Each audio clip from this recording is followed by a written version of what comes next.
Capricorn. Live streaming is on. How will the judgment fall? On patriarchal institutions that do not serve us anymore. Oh no. I don't think it'll fall apart. I think it'll just shift to things like this. People like, oh. I had a pack of cigarettes. I'll keep that in mind. Thank you for sharing. Definitely.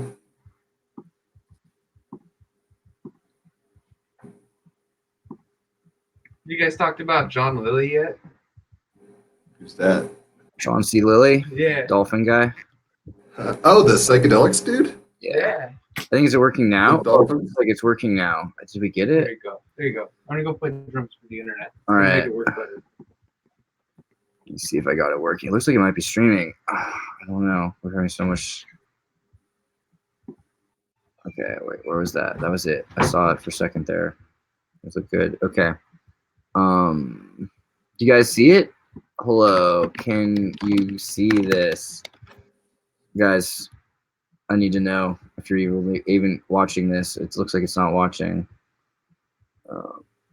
Stream option. Yes, you can see it. Oh, it is working. Cool. All right. So Oh, cool. yeah. So let's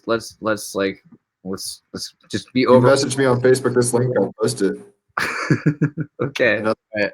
Yeah, Facebook, my favorite jail. Oh man, I'm so overwhelmed that this works. Let me see if this is where's the link to this? And view on the watch page. Is that working? Make sure this is right. It's Andreas Nicholas Live. But I can't see it on the page. Okay, if you guys believe that this is working, no, this can't be right. It's got to be a different stream. Somebody post a link to this in the comment section, would you guys? Like, I'm trying. I don't even know where this video is. This is the ultimate retrograde video chat. I'm just pretty impressed. So dope. John C. Lilly would give us a whale of a tail high five. Yeah, he would give us a pat on the porpoise for all the purpose that we've achieved here.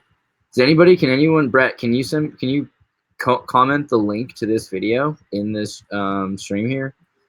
Because I'm trying to figure it out, and I don't know where the link is to where this video is. I don't see it. I want to share it. That just made me think of cities by Talking Heads. Like, I'm trying to figure it out. I'm trying to figure it out. There's good links, bad links. Okay, there we go. So there's first thing, Jim Kinkaid. I'm gonna fix that. Team Rabbit Hole in the White Lodge, we called it, with Xirtus Whatever's covered. and Jim Kinkaid. That's a pretty funny title. All right, and then where's the save? Is there a save button somewhere? Where's that save button? There's got to be a save button. I don't even see it. There we go, right there. There's a link right there. Okay, we're getting somewhere. Yeah. Okay. I can't believe you guys put up with some of these shenanigans sometimes, but I'm glad you do. What wasn't built in a day? You get it. This is such a like green screen, the green room, like behind the scenes, like you guys get to see like what goes on in the making of an episode. We get to wonder, and he had to install this on like 6 devices tonight. I mean, he had to like beg his brother for a favor. He had to trade his brother's inheritance, basically, like in the family blessing. The birthright. Yeah, birthright was gone now. All so he could get off of Facebook, which is pretty reasonable. But okay, so you got that link. I'm gonna post it to you. Yeah, post it. We're done. Yeah. Oh, so close.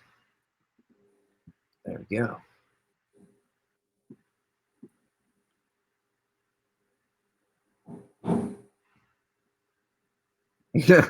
All right. So, tell me when you got that. Done. Finito. So I'm going to keep that window open so that I can read the comment window that's happening right here. Cool. So, all right. And everybody who thought this was Druge, my bad, because like the video started with the wrong title. So now you know this is Jim Kinkaid from Team Rabbit Hole. You want to talk a little bit about Team Rabbit Hole? It's one of the most amazing groups right now, actually. That's a big statement. All right, so basically, long story short, around 2012, I was going through a huge breakup, and when that happened, like, it fucked me up. And I was growing weed at the time. I'm in Colorado, so it's legal. And basically, I started eating a hit of acid a week for a month. And I started getting really productive with meme kind of coordinating and posts in the sense that I correlate images to quotes and try to inspire people to remember what the fuck is going on if they can. And eventually that led to a hashtag Team Rabbit Hole, which eventually became a meme page, which has about 6,000 followers now. So that's what that is. Yeah, so that's a good start. It's a meme page, but like also there's like a certain amount of synchronicity to it. I would say like it's sort of the pop culture equivalent. Like there's like the kitchen sink, the sink press. You know, there's the Secret Sun. I would say that Team Rabbit Hole has kind of pushed itself to the forefront, like in that kind of respect. It's one of the more, you know, people are aware of it, and the memes are dank. So, like, Word. It's all about waking up together, y'all. The royal way. but you're, you know, you're not just like a guy who does memes. You're also like really interested in philosophy and math and science and astrology and astronomy, and tarot. I know you do a lot of things with symbology and gestalt. So maybe you want to mention a bit about like why and what it is that your passions are. You know. I'm a double Gemini, 11th house sun. That's jargon to those who don't know astrology, but basically mercurial as fuck and Uranian as fuck, which is the higher octave of Mercury. So I look at myself kind of like Bart Simpson with like Paul Revere or Johnny Appleseed attitude. It's like, look, let's take this to the masses, let's plug it in and see what happens. I don't actually care about results, which is probably why it's working. Like I don't give a fuck. And then it's almost like a little chaos magic thing, but I'm not a chaos magician. It's very like Tim and Eric awesome show. It's very chaos magic to me, where it's Dada kind of humor and surreal and kind of internet culture kind of feedback looping on itself. That's kind of where I'm at. And then I'm bringing in my own kind of proclivities, which are like Alan Watts, Terrence McKenna, Manly P. Hall, you know, that kind of stuff. So esoterica meets psychedelia meets trickster. Yeah, and a lot of the stuff that you do, it seems like it talks a lot about collective consciousness and psychoactivity, you know, and the connect. Oh, it's interesting. You're a Gemini right now, especially. It's like, so people who don't believe in astrology, whatever. But like today's been weird, right? And like also, if you're a Gemini, it's like double whammy. But like literally, it's like square rooted, or you know, squared. I mean, so yeah, it's double. It's pretty crazy. But so if you're interested in making like, you know, a change, you know, it's interesting you don't call yourself a chaos magician. You are aware so many people are into chaos. Why aren't you a chaos magician? What are you instead? And like, what is it that like you're bringing towards an order? Or where's your agenda then if it's not just random? Right. So I just watched and binged Twin Peaks like a week or two ago, and I'm in this position now where I think because of post-modernity, if we take black and white and spin it really fast, it's gray. I think that's kind of where we're at, and people can kind of do what thou wilt or whatever. You know, I'm not going to judge anybody on their path, but for my energy, I find that love and compassion are way more helpful and bodhisattva kind of energy than Crowley. Like I just don't go that way. I don't take left-hand path stuff, but I skirt that way enough that I can communicate with those people. Mm-hmm. You know, swerve in the lane, but I'm not driving that highway. Yeah, totally. I mean, it's interesting because we end up seeing a lot of people, I think, you and I being in part of communities that are more broad than just to be righteous all the time, you know. So it's interesting. Totally. I think they're shocked sometimes that we roll so deep and then we don't go so evil. Exactly. So it's interesting that you're doing that. So yeah, and then the thing is, you also do a lot of media right now that's like kind of related to like the self-awakening. Like, do you think that that's like because this is a moment of self-awakening, or is it because that you think we need to help other people wake up, or what's the reason that you're focused on doing that for people? Right. So I just started a page called grog_AF, grog as fuck. I'm not woke. Like, I'm not running around saying I'm Buddha, but I'm not asleep anymore, right? So it's like this kind of moment of sleepies are in my eyes, and I'm trying to figure out, like, it's like, you know, when you wake up and it's like, was that a dream? Am I like, where am I? Like, it's that kind of moment for me. So what I'm trying to do, I mean, there's a lot of levels to this. I mean, if we get into Kundalini activation, that's real shit. I lead Kundalini chakra chant meditations every week for a group. I do psychedelics. That stuff will open up your fucking mind.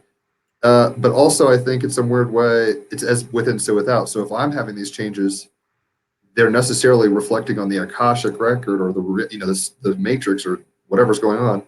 And I think in a weird way, enough of us are starting to tune in our own kind of meta programming, personal meta programming to frequencies that are better than not. Like we're self-programming. And if enough people do that, it's 100th monkey shit. And I think we all shifting kind of to a multiverse. They're all bubbles. And I think when our frequencies are GPS, essentially, your vibe. So I'm trying to have fun vibes, but it's not. I mean, for example, like when I look at a Trump and stuff, part of the time I'm like, oh my God, this is crazy. And then part of the time I'm just like, that's the collective id processing, all this stuff. It's this weird kind of dilation between being very, very aware of personage and individuality in a system. Like I am an individual, I'm a dot on InterestNet or whatever. But at the same time, it's a group solipsism. Like it's like you're an extension of myself at some level. All of these people listening to this are part of me in some quantum non-locality fucking way, right? In a really reductionistic paradigm, let alone other paradigms. So long story short, I think we're exactly where we need to be. There's a bell curve of awareness. So that's kind of gets into karma, and I read charts and stuff. Some people will never get things, and we tend to democratize reality and think everything's just like even Stevens, but it's like there are initiates and there are people who will stay outside of the fucking inner sanctum, and that's just how it works. But we're all moving together in the dream together, so it's a beautiful kind of movement. So what do you think about astrology, and like what is it like? Does it have is there levels to, obviously there are levels to everything which are real and absurd. Where are the levels that are in between, and like where would you like define the levels of real and absurd in terms of it? Well, for me, it had a lot to do with acid. So, and watching certain astrologers like Kai Pacha Lesher, Kira Cosmic Priestess, the Peace Dealer, Leo King. But when I was coming like online or whatever, I was just able to see people's astrological attributes like physically. Like it was like something I couldn't unsee. So to me, it's hardwired in the system. Like everything is zodiacal at some level, but I understand in a Marshall McLuhan sense, the tool shapes the user. So I don't want to latch on. I don't want to hold on too tightly and be dogmatic with it. So it's this kind of thing where I'm like, it's like when I give readings, I'm like, I'm not sure if Cro-Magnon's dealt with fucking, Taurus energy. I'm not sure if in 10,000 years when we're half AI things running around or whatever's going to happen, if we'll be dealing with astrology. But in a Wittgenstein kind of way, it's true enough. Right. So it seems like it's working. And in a weird way, it might just be my reality. Something that dawned on me, I had a very weird, I lived in Switzerland for a year and I was basically an RA at a Christian think tank. And I had my tarot cards, was doing astrology. So with the Christians, they were like, stop mentioning Jesus. And with pagans, like, Christians, like, you're a witch or whatever, warlock. And then people in pagan groups more like, why are you using Jesus as the philosopher's stone and all that jazz? So anyway, the point being, we're at a point where I'm very aware of the fact that this might be only real in my mind, but when I start communicating with others, there's enough resonance that it seems to bridge that gap. So I'm not dogmatic about astrology. If you don't believe in it, that's cool. Hit me up for a reading and you might change your mind.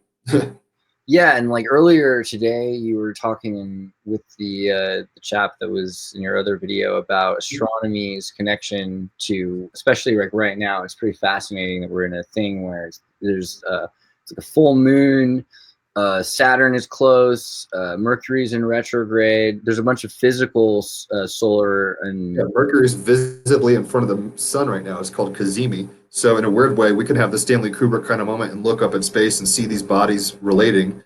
And I'm not a Freemason. I don't know enough about it, but at the end of the day, they're kind of enacting astrological pageantry in some weird way. I don't know what they're doing in there ultimately, right? I'm not a Mason, but these bodies reflect energies of at the same, on one level, they're an octave above us. So it's like energies that influence us, but at some level that is us outside of ourselves. I mean, there's a beautiful short story and I don't really want to ruin it, but the guy who, I forget his name, Chang, maybe was his last name. He did the writing for the book of, what's Arrival, that alien movie with the octopods. He did the short story that was turned into a script, et cetera, et cetera. He's got about 10 short stories in one book. And one of these short stories, the first one is about the Tower of Babel. It's a fiction. This is totally spoiler, but it's worth reading. These guys are building it. They've been doing it for generations. It takes months to get to the top of this thing or whatever. They're hitting the dome. It's like kind of flat earth thing from like the 90s or whatever. They get to the dome, they break through. There's all this water that comes out. Everyone's dying. This guy gets up there and freaks out and then swims to the top. And then all of a sudden he's at the bottom of his own ocean again. It's this Ouroboros kind of thing. That's what astrology is. We're looking at ourselves when we look out. But that is so mind-numbing and so incomprehensible that it's something that most monkeys don't want to try to grok.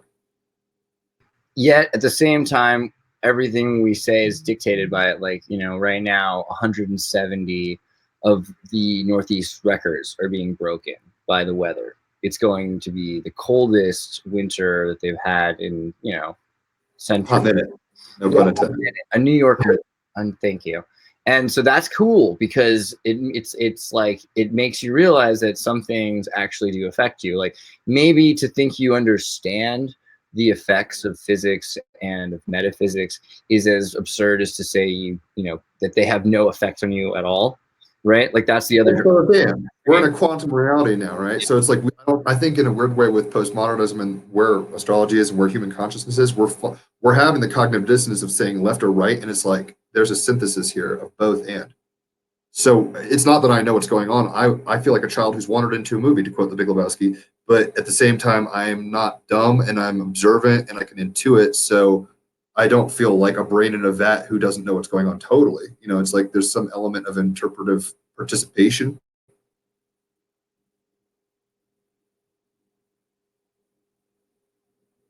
I think you're on mute. Are you okay? Your thing froze for a second. It's good. I'm good.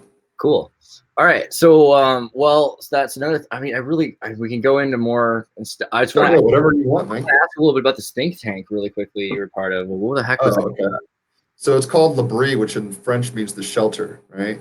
And long story short, there was a guy named Francis Schaeffer who was a theologian pastor. This is like Reformed Protestant kind of vibes. In the 50s from Minnesota, I think. And basically, post World War II, a bunch of Christians were like, "Yo, Europe just got fucked. Like Western culture's like baby, you know, the cradle of civilization just got fucked up. Let's go see what's going on over there." And they went over there, and basically, the psychic philosophical climate was fairly nihilistic. This is where existentialism was kind of coming out, you know, all that kind of stuff. So, long story short, they basically found a chalet in the right outside of Geneva, or really outside of Montreux, if you go there. And tucked up, and they bought it. It was like a children's hospital, and it was donated to them. Actually, they didn't buy it. It was donated to them. And basically, it's a hostel, so you can stay the night there. You don't have to be a Christian. They have a library, and they have formal meals. Basically meals with people. Everyone's kind of pitching in, so it's communalism, which I loved. Part of the reason I was there was like, how does a community function, like in real time? No. Sorry, my brother asked me a question. So anyway, yeah, I was part of the reason I went there was like, yo, what's up with community? How does actually practical communal living work? Because it's nice to like want to be a hippie, but like what the fuck's actually going on? How does this look when the tire hits the road? And then the other part was I had hit the litmus of like the glass ceiling of my Christian beliefs. Like I was starting to get into occult and esoteric Gnostic kind of stuff. And I don't need to go into it, but I've had some out of body experiences going into another dimensions, talking to avatars of Jesus. On DMT, I've talked to fucking Horus or Anubis and Isis or something like crazy Egyptian stuff. So I started getting to a point where it's like, y'all, I'm glad you have, you know, to my family and friends, I'm glad you have faith, and it's not misguided, but it's not exactly what you think. There's way more to the picture than meets the eye, for sure. So that's kind of why I went over there, and I was only supposed to be there for a month. It turned into a 3-month thing, and then after 3 months, I was like, let me help, and basically I helped facilitate it. So I was like running crews, writing schedules, giving tours. It's a really cool place. I mean, if anybody ever wants to go kick it in the Swiss Alps, kind of in a non-judgmental place. I mean, people who are dealing with homosexuality or is evolution real? It's very kind of basic people, you know, trying to understand reality. But at the same time, I was getting into conversations with the director, and it was clear that, I mean, he was people like Jacques Ellul, I got turned on to, who's kind of a contemporary of Freud and Marx, but kind of coming from a Christian lens. I was getting turned on to a lot, but I could see that it was like that's the end of that journey for me. Not that I'm still would call myself a Christian, but I mean it's so much more weird than we think that I don't really talk about that. Like I don't proselytize, right? Yeah, it's funny how Christianity's become the weirdest thing. I mean, it's cool though, because like being weird then becomes Christian, and that's funny. I don't know. I mean, I like it. Like a lot of what's happened is people react to what their parents were interested in. So you'll see, it's kind of like if you're from California, it's like Back to the Future. Like you come to the East Coast and like they're just now getting to the point where they're like, oh, dude, Gnostic mysticism, bro. You know, like they're just now getting it, because like for us, it's like. The Occidental studies are just as upside down as the Hindu studies. In fact, you probably know more people that have Brahmin, hippie Hindu dads than Reverend Father. I don't know you personally. I know a lot of kids by hippies. It's like, and they're tired of it, and then they become like conservatives, like in Family Ties with Michael J. Fox. Another Back to the Future reference. Weird.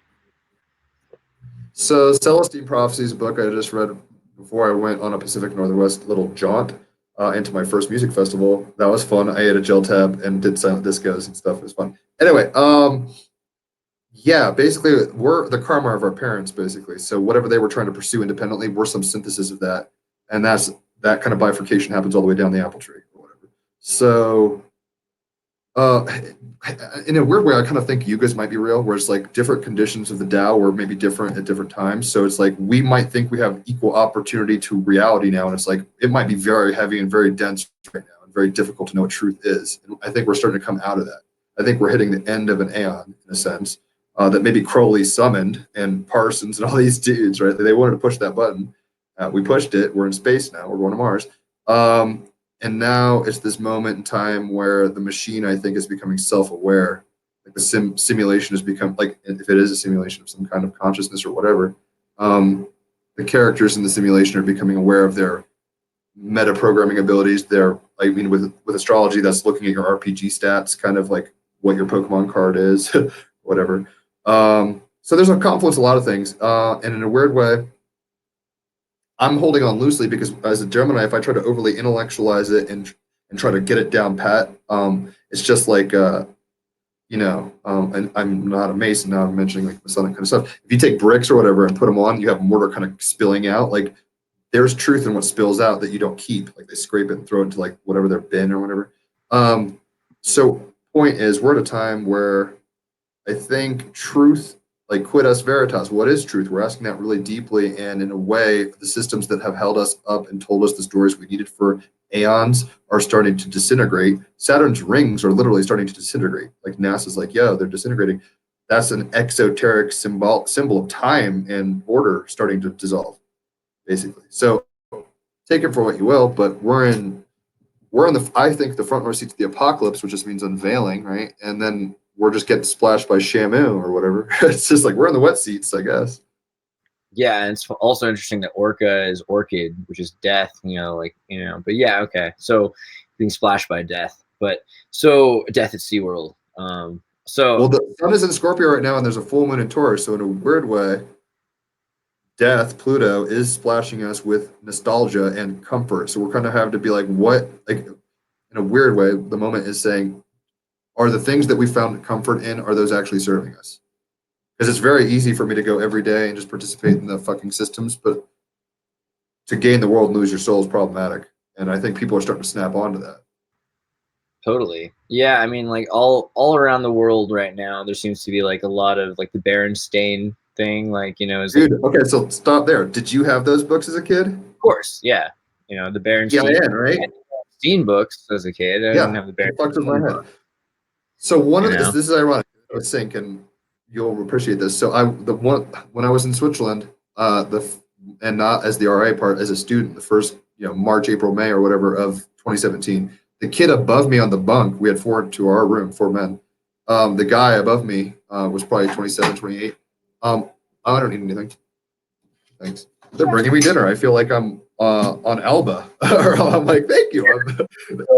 Anyway, Napoleon style. So this guy, his name is Jacob, but basically he's a programmer. He did stuff with Halo. He like embedded his name as an Easter egg, all sorts of weird hacker kind of shit, right? And he was obsessed with AI and Musk and all this stuff. That's all he was talking about. Like all he was talking about was simulation and equations and stuff. And this is in 2017. I ran into him in September in 2019 in Pike's Place. Like I was down there going to look for weed or something. I've never been to Seattle really before.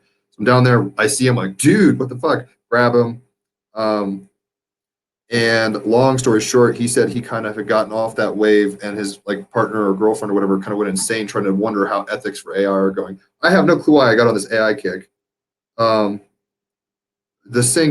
some sync made something sense, and then I kind of got thrown off by this plate of food, which I'm not even hungry for. But the point is, strange fucking times. Even materially reductionistic scientism kind of folks are having their eggshell minds crumble a little. There's no cogent, like, I like DeGrasse Tyson and I like a lot of people, but they don't have the answer. We've had a lady, what was it? Gosh, which one was there? Oh my gosh, sorry, my brain just. You're cool, dude. Merc Retro, I get it. Cindy Larson, Cindy Larson, right? Is that right? Everybody, gosh, I'm sorry. Like my brain right today has been insane. But Cindy Larson is one of our, she's a metaphysicist and a physicist from Berkeley University who did a bunch of quantum. Cynthia Sue Larson. Yeah. Quantum jumper. Dope. Got to check this out. She's a quantum jumper. And so she's been to multiple dimensions and seen different timelines. And she said at one point when AI caught her in the 27th dimension, time jumping, it followed her back. And it's been a number, it's what she thought she got rid of it for a while, but then everything was 2016. So like, and I think that that's pretty much what we're seeing as a taste of, a lot of people's examples. Those are the kinds of things people explain to themselves, at least in order to function in whatever reality that is unfolding. Oh yeah, we need to have a meta narrative to function. It's becoming less causal, our the ways that we're converging into each other. And so what's funny about the Berenstain thing. That's what we're talking about, Berenstain. Okay, that's why we're talking about. Okay, so I ran into this kid and I mentioned that to him because I was like, Mandela effect. He's like, what? And I was like, yo, I had EIN. And he's like, so what? Like, he was kind of being pragmatic, but it's like, so you're from like in a weird way, it's like, not that I felt crazy, but it was like, dude, I have like, so he could sleep at night. Yeah, he was the kind of guy who wanted to just deal with it. Yeah, or not deal with it. Yeah, so that's why I'm glad you said that. Anyway, Berenstain, keep going with that. There's a lot of stuff about Berenstain. Okay, so first off, I saw the meme today, Epstein. And then it was a picture of the Berenstains, and I was like, "Oh my gosh!" It was like they got the entire society. If space-time did the Berenstain thing mainly to get Epstein, and it was just a quick thought, and I let it go. But I was like, I wouldn't be surprised if some dank meme lord like Rick and Morty style planned it just right, so that in the consciousness was this stain on humanity's record that needed to be corrected somehow using the sigil magic of correcting something that's incorrect. You know that there's it's outside, it's incorrect. There's a beyond this that could be correct.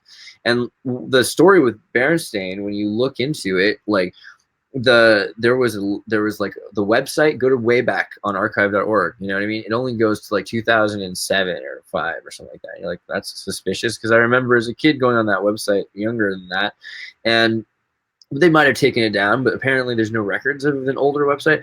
And then there's books everywhere with smudged letters, especially in the commercials. Like commercials for it, they might have missed it. So it looks like there's a scrub that went on. It's not just the timeline, because there's a whole idea that the timeline's been changed on the CERN timelines. Every time the linear accelerator goes off, it's like the place I was next to in Geneva was next to CERN. Right, yeah. I mean, that's why he was saying, like, why are you messing with my reality? Like, I'm not, it's not important, all right? Go back to sleep. That's what he's Well, it's tricky because I wasn't trying to make him a point like you have to believe my reality, because I was like, what did you remember? And he just kind of skirted it. He was just like, well, what do you remember? I mean, it was this kind of like, not that he was an Agent Smith, but it was like one of those moments where it's like, he's fighting for the system. And I don't know what to make of it. Agent Smiths in a way, because you start to build up like a way of dealing with the fact that you don't understand reality. That's what we do from day one, because reality is so complex. And the thing with Berenstain, before I forget, is that there was a letter sent by the grandson of the Berenstains, and he's the inheritor of the books series, and they make cartoons. I think they still have stuff. And he's like, yeah. This is something I've heard all my life, you know. And he writes on to say in the letter, you know, this is something that historically our family has always, it is Berenstain, and it has always been Berenstain. And it goes back to when in the 13th century, during the Tartar River War of Crimea, a certain troop invaded and won a war that if the Germanic Visigoths had won, their name would have been Steen, changed because they were Ashkenazi Khazar Jews. Their name would have been changed to a Germanesque name, but since the Tartarian Crimeans had won, then the name was a more Slavic name, and so Berenstain or Stein was what happened. And so that's his official. I love how etymologically you are about this. That helps me. Well, that's what he said. So I don't know, that's really crazy. Like how many things that Berenstain, Tartary, like the Mandela effect, like they all seem to like tie into this like idea of this, the universe being less causal, and that there's a number of new timelines maybe that are coordinated in ways that they're connecting to, like you might have ended up in this universe because this was the only universe left after a bunch of them had been annihilated or something, and it fits the symmetry. Okay. So kind of like Jet Li's The One or something. Right. Yeah, and you start looking at I'm in the right to yeah. Subatomic quantum particles are so random that if you were to align them, right, like imagine that like subatomic particles are spinning around randomly. If they were all spinning in the same direction, then there would be no mass to objects, and they would be ultimately like fully light, right? So the idea is to polarize yourself, but if they're all going different directions, it could be because we're in multiple dimensions. So the one might make sense. It might be all about getting down to one direction, so you're like fully like the fourth. Integrated. Yeah, well, there could be something to it. But I'm down with that. I mean, I've been smoking DMT lately, and it's not been the same. But back in 2011, actually, fucking 11/11. So it was 2011, November, same month. Like back, this is the first time I did DMT.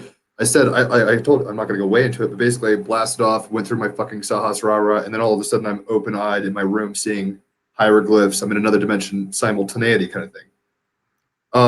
There's way more to the picture than meets the eye. But the weird part on that stuff, it felt more real. Like it felt like this was the samsara. Like this is a very convincing full body suit simulation or whatever. And like that was like the awake mode. That is a big part of this idea, that like that our body's senses are controlled by parasites that are feeding off of them, and that we're actually asleep essentially, and that's what's killing us, and we're experiencing aging because it's clipping our DNA as it's eating away at the data. And there's enough information out there to make you think about it. Like if the stars are more like luminaries, that we remember how they used to look at things and the way it looks when you look outside, like the supposed stratosphere and Van Allen belt and ionosphere causing electromagnetic colors. That's not as good an excuse, but that's a story for why if you look through telescopes, you can't see like Saturn. Like you see like a rainbow ball, this orb. And so the ancients used to do that, and they'd say, yeah, these orbs are like, angels. They're like Lucifer. They're these characters that are powerful. And they, if we're getting information from them. And so like in the astronomers, some of these astrologers invented like the television, right? Like a lot of these people were interested in radio because they thought that was the way to talk to ghosts or to gods or to angels. So the 19th century, all the technology that is, famous from these people. I don't know much about John Dee, but this kind of reminds me of that, where it's like people starting to get into communicating with other things and ultimately maybe changing courses of history through messages from other or whatever. Yeah, so like in the 19th century, there's like Maria Orsich, there's Victor Schauberger, there's all these dudes that are talking to the Vril. And the Vril's interesting because B and V, right? So you see like Berber, Tartar, Vans, like there's a lot of places where B's, V's, T's, D's, G's. Bavaria. The letters get switched around, so Bavaria and Bavaria. Okay. And like this happens a lot, like B's and T's and V's and D's. In South America, they pronounce your shoes Vans as Vans, in certain places.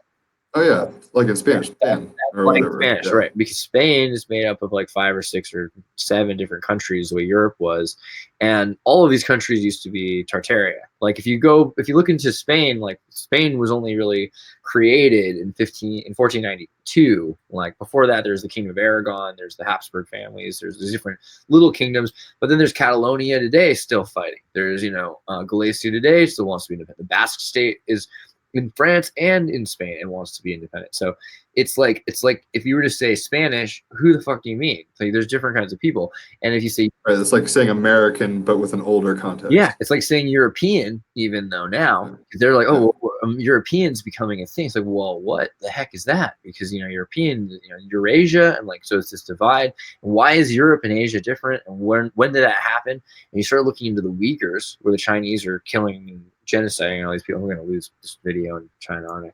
But like they're gonna have some problems because you're gonna start seeing like that a lot of what was Manchuria and what was ancient China was Uyghur. It was not Han. It was the wall was built by the Uyghur to keep out the Han. So that's kind of the thing. And you start looking into them that like they lived back and forth and they were sent back and forth between states. Like they were killed. They were the original indigenous people in this region. And then there were a lot of other people that went in there. For instance, Moscow was mostly black at one point. Like most of Russia. Pushkin is a famous author. Look him up at some point. Like he had an afro. You start finding out how black Russia was. Like Russia was super black, and a lot of Europe was super black. Like like the Habsburg family was black, and then you go to Africa, and there's a lot of white people.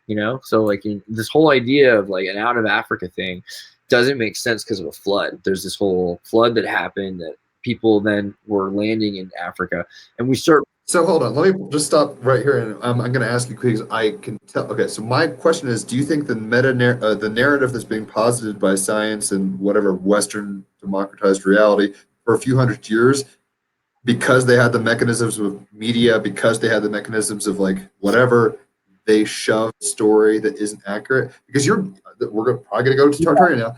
I don't know anything about Tartaria.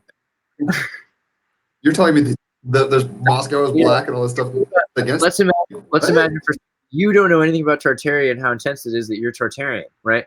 This basically like if you were, Malcolm X or something as a kid, and like you went and you asked about African history, and they're like, oh well, we don't have any because there isn't any. It wasn't written down. It's like so many cultures have been erased.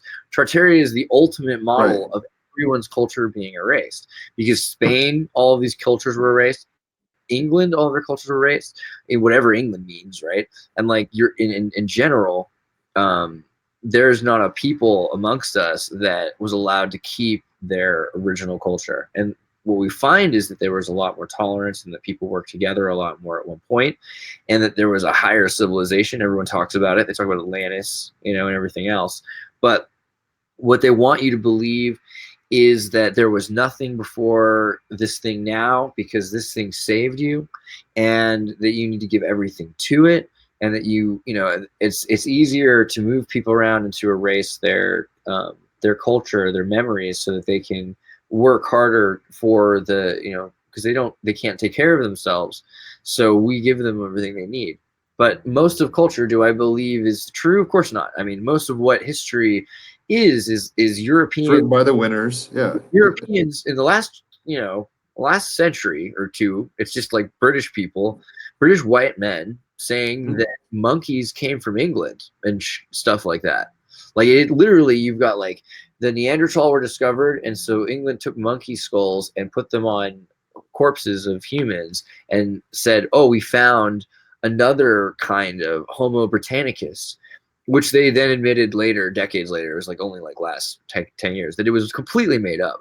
Because everyone was like, are you sure it didn't come from Africa? It's like, oh yeah, no, we found it under this hole in Maybury. It's from Liverpool, clearly. Like, really. And then they finally they didn't admit it until someone found animal teeth in the some student did some study and they were shocked.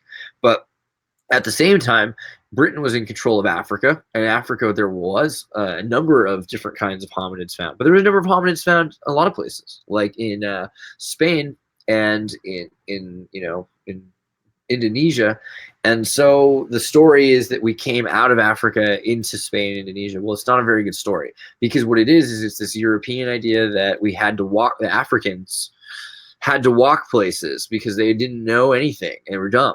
And this is the beautiful thing about the Tartarian lens, is you start looking at every single story like, what if the people weren't dumb? What if they were just as smart or smarter? You know, what if they were really clever? Like how? Right. One of the presuppositions of the modern era is that it's been a linear progressive thing, and Yeah. from the ashes of barbarism, if you want to put it that way. Right. I don't know if I agree with that or not. Well, but barbarism just means not to speak Latin or Greek, right? So if you look at Barber and Berber and you find out there were Berbers living in Africa and then there were the Tartars, then you find out, wow, there was this huge culture. And so Tartarian, so you look at Russian and Greek and you're like, wow, a lot of Russian comes from Greek, but a lot of Russian and Greek both come from Sanskrit. And so what's really true is a lot of Sanskrit became, you know, a lot of this language is a record of Tartarian. And the Tartarian language, there's remnants of it in Hindi and in Russian and in Greek.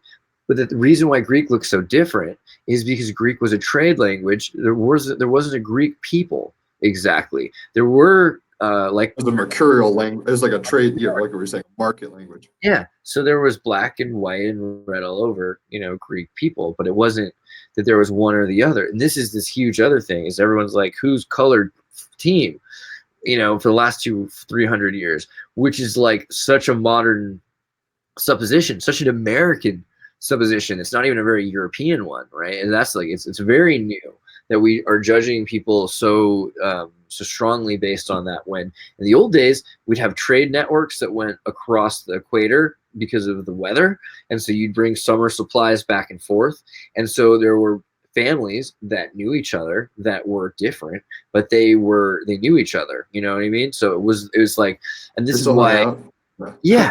And America is a huge example of this. Louisiana, like Louisiana Territory, which is big, by the way. Like it goes up to Canada, like into like it goes to like California, basically.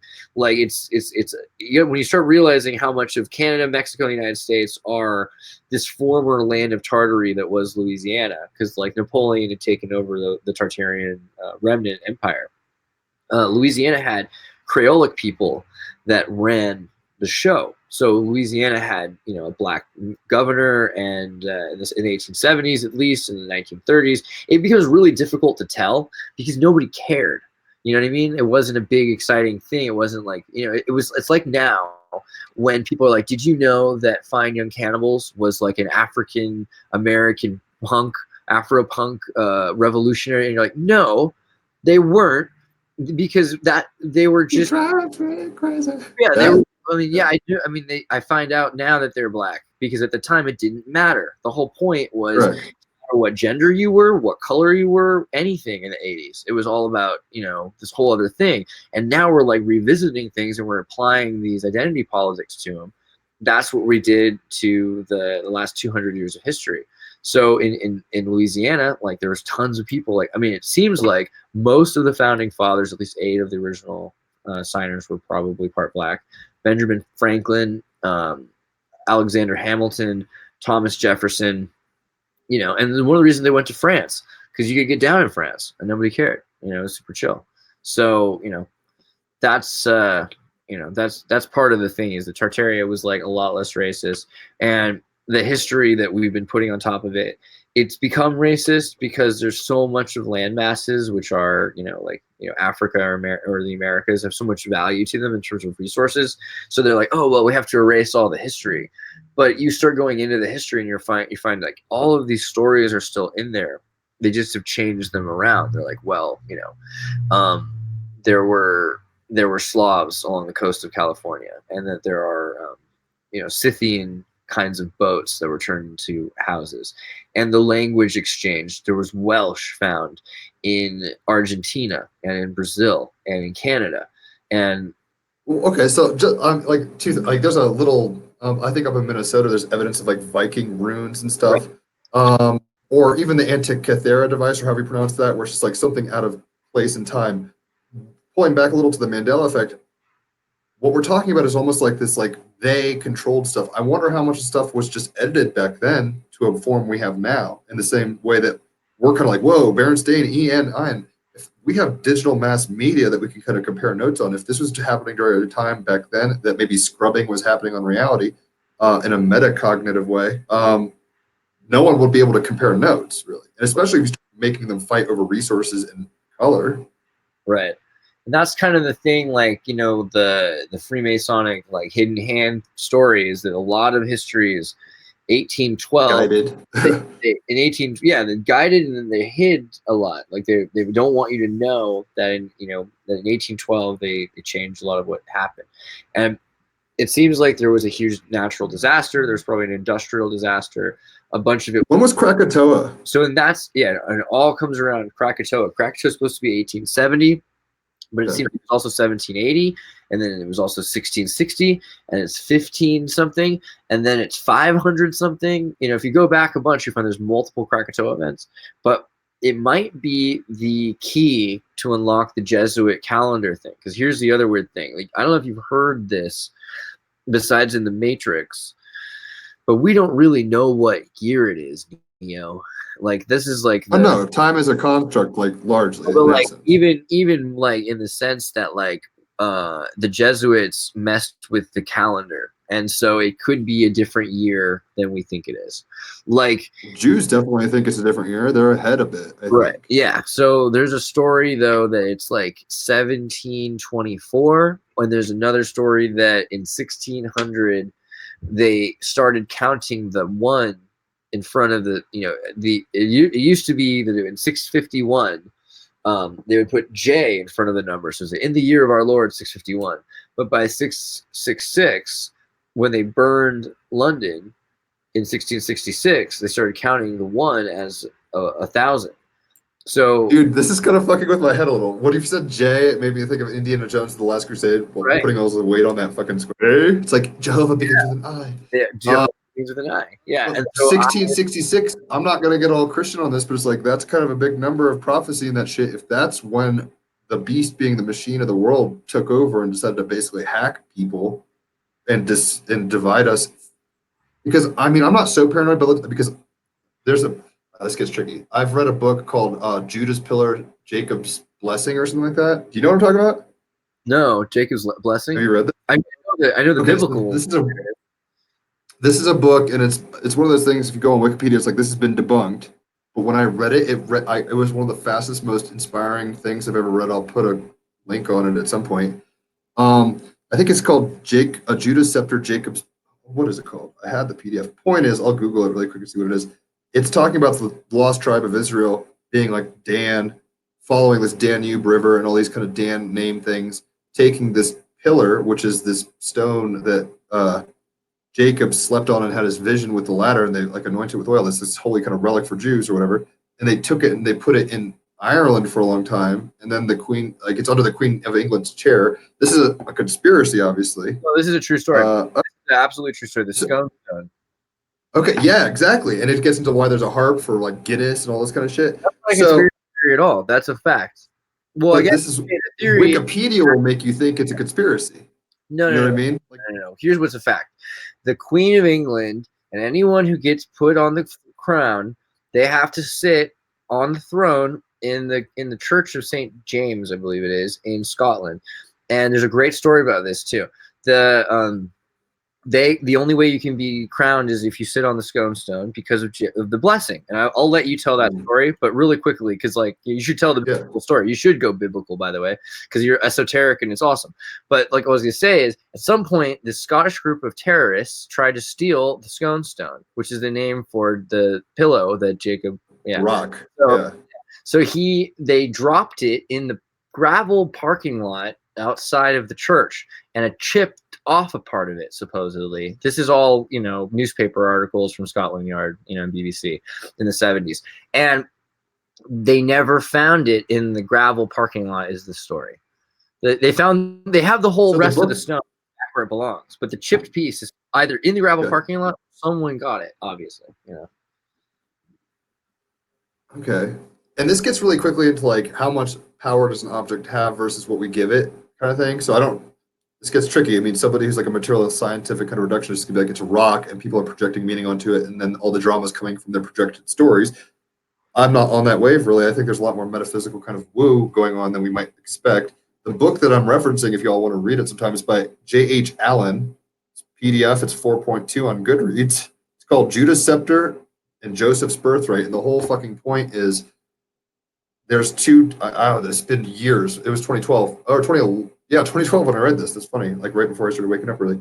I mean, I read it. It's a fast-paced thing, but by the end, I was just like, it's hilarious. Probably what you felt with Tartaria, where it's like I felt high on it, and I was like, we know nothing. Like, if this is a story of like how this came to be, oh my god, oh my god, oh my god. It felt very Indiana Jones, like stumbling on truths. But the idea, I think, basically is, oh god, I'm gonna botch it. I should like look at what the thing is about. Basically, the guy was saying there's prophecies between the royal family of Judah, like a political family, and then a birthright being like a spiritual blessing, right? There was a nation, like it was kind of a difference between like the political wing being a birthright, like you're the king, you're the oldest, and the blessing actually being like the magic that's gonna help you get through life or whatever. And I'm not remembering all the details. I can't really go like I'm glad I remembered it because I want to reread it now, maybe check it out if you think it's applicable history. But because I remember I read it and I called my grandfather, who's dead, pretty hardcore Christian dude. They actually started Tim Keller's Redeemer Presbyterian Church from New York up in their Manhattan apartment in the 80s. So it's like Christian hardcore stuff. But the point is, I remember calling him and he was in Bible study or hanging out with people. And I was like, you got to read this book. I don't know if he ever did. And I kind of fell off that wave being a Gemini. You know how it goes. So the point being, there's a tribe and they were basically like, yo, you guys got to get out of here. They scuttled them down to Egypt, I think. And then they took them up to Ireland. And then there was basically it's the tribe of Dan, and they were coming from Scythia and just weird kind of things. Like it was getting into history that I didn't know, and I didn't know if it was real or not. Hence me reaching out to quote mentors and saying, "What do you think?" But they never. The mark of Dan, Macedonia, Denmark, and also Denmark, Danube River, like the names, and you start looking into like dangerous, like German danger, like, and there's a lot. Oh my gosh! See, my mind is starting to melt now. I'm like, we're in a fucking linguistic matrix. What's going on? Yeah, and Dino Marca, like, I mean, when you start, like, there's a lot of, like, the connection to Dalmatia and Dansk, and, also, what was another, there's so many, someone did this recently, because we have some Danish people in the Tartary radio chat, like, if you ever go to the Discord at tartarynova.com. I will now. Shit, now that I'm like, oh, this is dope. Because in a weird way, side note, like, how we've done this tonight and how you're operating is, like, 2.0 white hatting or something. Like you're skirting around systems in such a way that I appreciate it. And then clearly, like, I mean, I use Facebook. People on Facebook know what's up that I do it, but we got to start making the culture, like McKenna say, build your culture that you want to be a part of. I think we've been giving power to the wrong people for a long time, thinking that's the only option. But anyway, all right. So you're blowing my mind because I need to kind of rekindle some rabbit holes for sure. That'll be one of them. But this gets into the problem of gatekeeping and information, right? And like, how does one discern what's true? Because on the one hand, this book is available. On the other hand, it's refuted heavily. Same thing with kind of a Göbekli Tepe situation, where it's like, sort of like no one's really funding. Say again? Sort of like the Bible, really. I mean, like, it's like disclosure. It's out there, you know, but you don't have to know how to interpret it. But at least it's out there, because like otherwise you've got like this other thing where it's like lack of information. So like Freemasonry, which like we're neither Freemasons, like the way that you disclose information over a period of time is because they think you're not ready for it. And so at some point you'll be ready. If you remember in Indiana Jones, in the Crystal Skull, most underrated movie. What a bad. Yeah. Hold on, you liked it? Episode I thought it was the worst film ever. 1 and Crystal Skull, both underrated movies. This is the thing: the worse a movie is, the more it's not about entertaining you; it's more about just illuminating some esoteric like propaganda, all that kind of stuff. It's kind of like the church and the worship music's bad. You're like, okay, this is Lucifer singing, like, you know, you get it. Like, but like in Crystal Skull, there is like a couple interesting scenes, like. I forget which movie in Back to the Future, the original Back to the Future, the original way it was supposed to start was with stealing plutonium and uranium from the government, from Roswell. And what they were going to do is they were going to go to Roswell, New Mexico, and they were going to have a nuclear blast. And in order to hide from the nuclear blast, they're going to have to get into a lead-lined refrigerator. And that was going to be the thing that he survived with.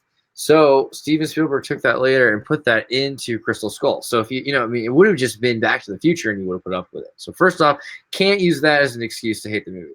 Second off, Shia LaBeouf. Shia LaBeouf is like the ultimate. Have you seen him dancing in that? He looks like my brother quite a bit. If you saw my brother, you'd think they're fucking doppelgangers. It's crazy. He's some sort of weird Tartarian, like he's Akkadian, right? He's some sort of Akkadian thing. So there's something going on with him, and like the fact that he does this "He Will Not Divide Us" thing, which is like a capture the flag event that united a bunch of people behind Pepe and Keck, right? Because Keck is part of the Tartaria thing, or the Mandela, I mean, because Kecksburg. I remember looking up UFOs as a kid. I never knew about Kecksburg, Pennsylvania, having the Black Bell. There's a place called Kecksburg now that had like the biggest UFO event in history. And, yeah, well, look it up because apparently we're just two from the 80s is all. That's all there is to it. Like, I'm definitely an 80s child. Yeah, Disney we're kid. From the other 80s, though. We're from 80s prime. That's all I mean. Like whomever, if we were born into this reality, maybe would have Berenstain to see it at some point. But like this Kecksburg thing it's new as far as I'm concerned. However, yes, this is supposed to have happened, and it's the Vril bell. So we're going into B&V, Vril and Brill, because brilliance, which means lumens and light. So the dark and light. So Vril. So I think that might be a thing. But man, it's funny that you mentioned Keck. I'm not way on that wave. I have a friend who's dope. She's an animator and up in I think Pittsburgh. Molly Wright, she's really, really cool. I think she's gonna drop. She's cool. The Say mayor. what? I know the guy running for the mayor of Pittsburgh, and he's pretty Keck, and he's gonna make the first Tartaria holiday. He's actually down. Yeah. That's what's up. Well, I'm not gonna get way too into it, but that first time a few years on, what is it? 8 years ago now. Jesus Christ. When I blasted off that first time in November of 11. The first thing I saw was this Mesoamerican kind of frog strobing black and white. And it was like, stop smoking, you're killing yourself. I was smoking bad weed. And I mentioned that to some people, and they were like, some people were like, oh, that's Keck or something. So it's funny that you mentioned that because it's not like a wave I'm on, but you might I've also had friends be like, the first. Like it seems like you are.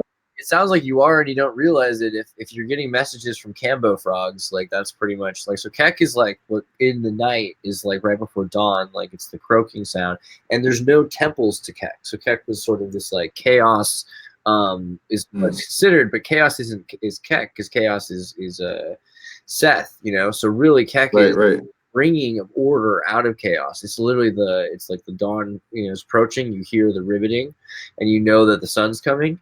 So Keck is a pretty good it's like the positive, we call that neutral good or something like that, or neutral good. Right.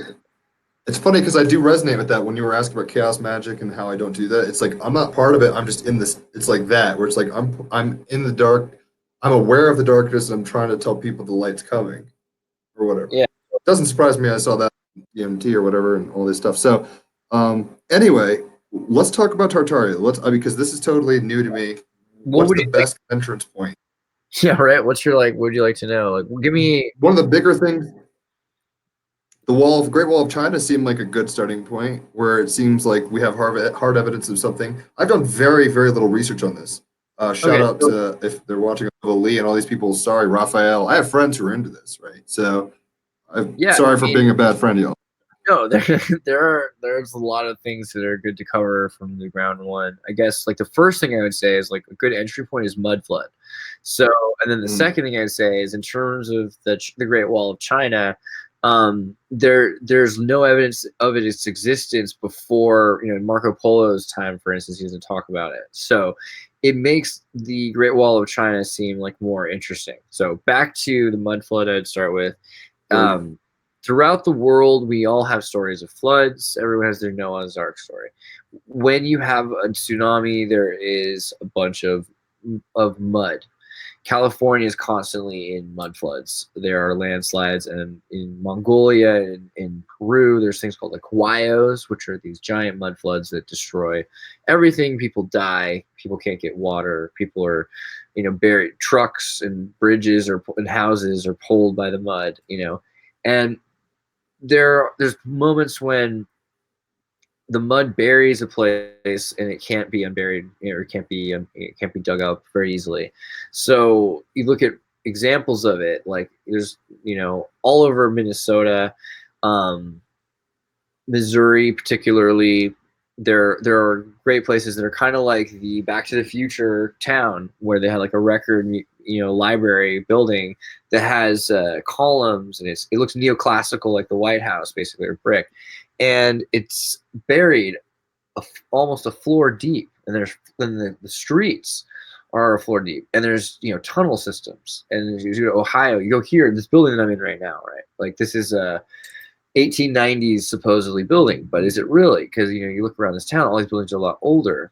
There's a lot of cathedral looking things that are from like ancient times. They look like they're like from the Saxons in the 11th century, and nobody knows when they're really built. They say like, oh, they were foundry. They founded them in the 1700s and they fixed them. But all of the buildings have a floor that's in the ground, and then they have stairways up to the second story, basically. And there's windows where it's just part of the building, so it looks really precarious. And it doesn't look like it's not like it's a basement and then there's a floor. It's like the building itself is just in the ground. And so this is a big thing about mud floods. Like a lot of society is buried. And you look in Europe, and it's a huge part of Europe because they didn't tear it all down. So you go to Rome or you go to Moscow, and it might be like Rome is like 3 stories deep, some of the parts of Rome.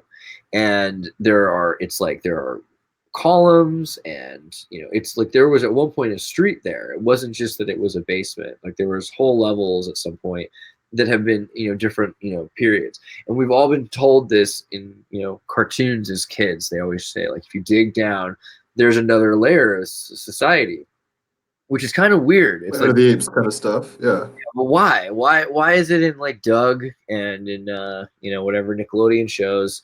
Like they told you that it wasn't just that there was a society there, but it's like it's buried, like it's like 6 feet under. It's not like like the cemetery though.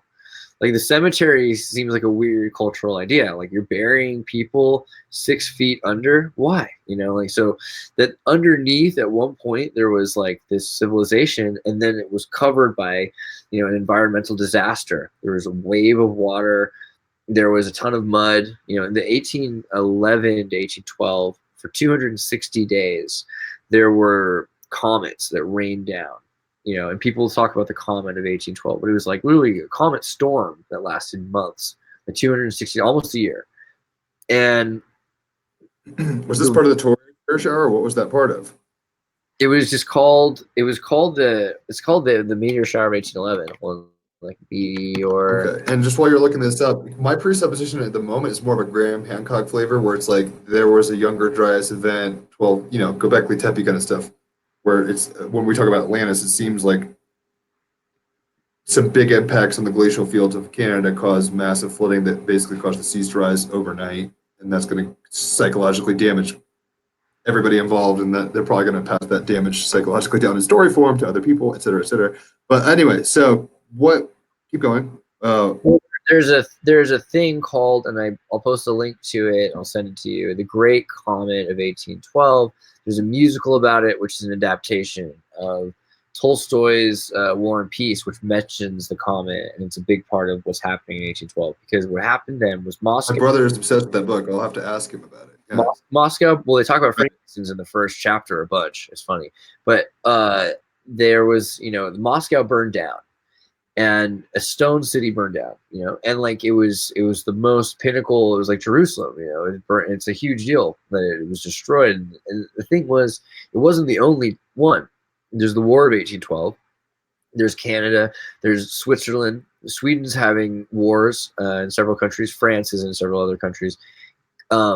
Venezuela collapses. There's a huge earthquake in Caracas that takes down, and you have to remember, back then, if you go to like Argentina or Venezuela, it looks like Washington, D.C. Everything is just these, like mixed with tall towers, 13-story tall, giant marble. Semi-neoclassical kind of stuff. Yeah. Very neoclassical. So that's the thing, is like there was this civilization at one point that was completely neoclassical all over the earth. And then the Mississippi River started flowing backwards. which was trippy. Like, so for weeks, the river went the other direction. Is this recorded? It is all recorded. And I'm not like, I do drugs. I don't like history wiki things. Right. So, like, what? You're surprised how well they go together. You should ask some of the people in the Discord. They seem to love it. But there seems to be tons of evidence that when people, like, if you look this up, you'll also find, like, you look up the comet of 1811, 1812, comet syndrome. 1812 overture. It's kind of funny. There's but because it was in August or December.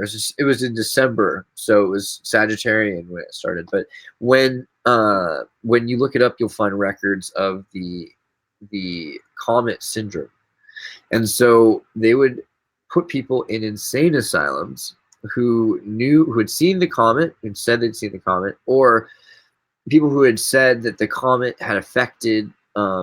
Like magically, like it was like it made, like, Napoleon comet syndrome. That's the main one. If you believe that Napoleon had won the war because of the comet, they would put you in an insane asylum. So like Kinkaid were getting like locked up because they saw correlations. yeah, lots of synchronicity. People were being locked up. So that it's a pretty fascinating thing when there's this big shutdown. And like we were saying earlier, like the Matrix, it's like we don't know what year it is. It could be 2199, it could be 1199. And you know, the reason that that's so interesting is if in 1600, like, first off, if Jesus is 1,000 years ago instead of 2,000 years ago, then it's a lot closer. And it changes also if Jesus is from, you know, like Flamenco is this chronologer, and he was a Soviet historian who looked into the different records and basically came up with the concept that, you know, Damascus might be the only city that is where it is today. But back then, Jerusalem would have been in Moscow, and Palestine was another major city port. And there's like there's all the maps have been mixed around, flipped and stuff like that.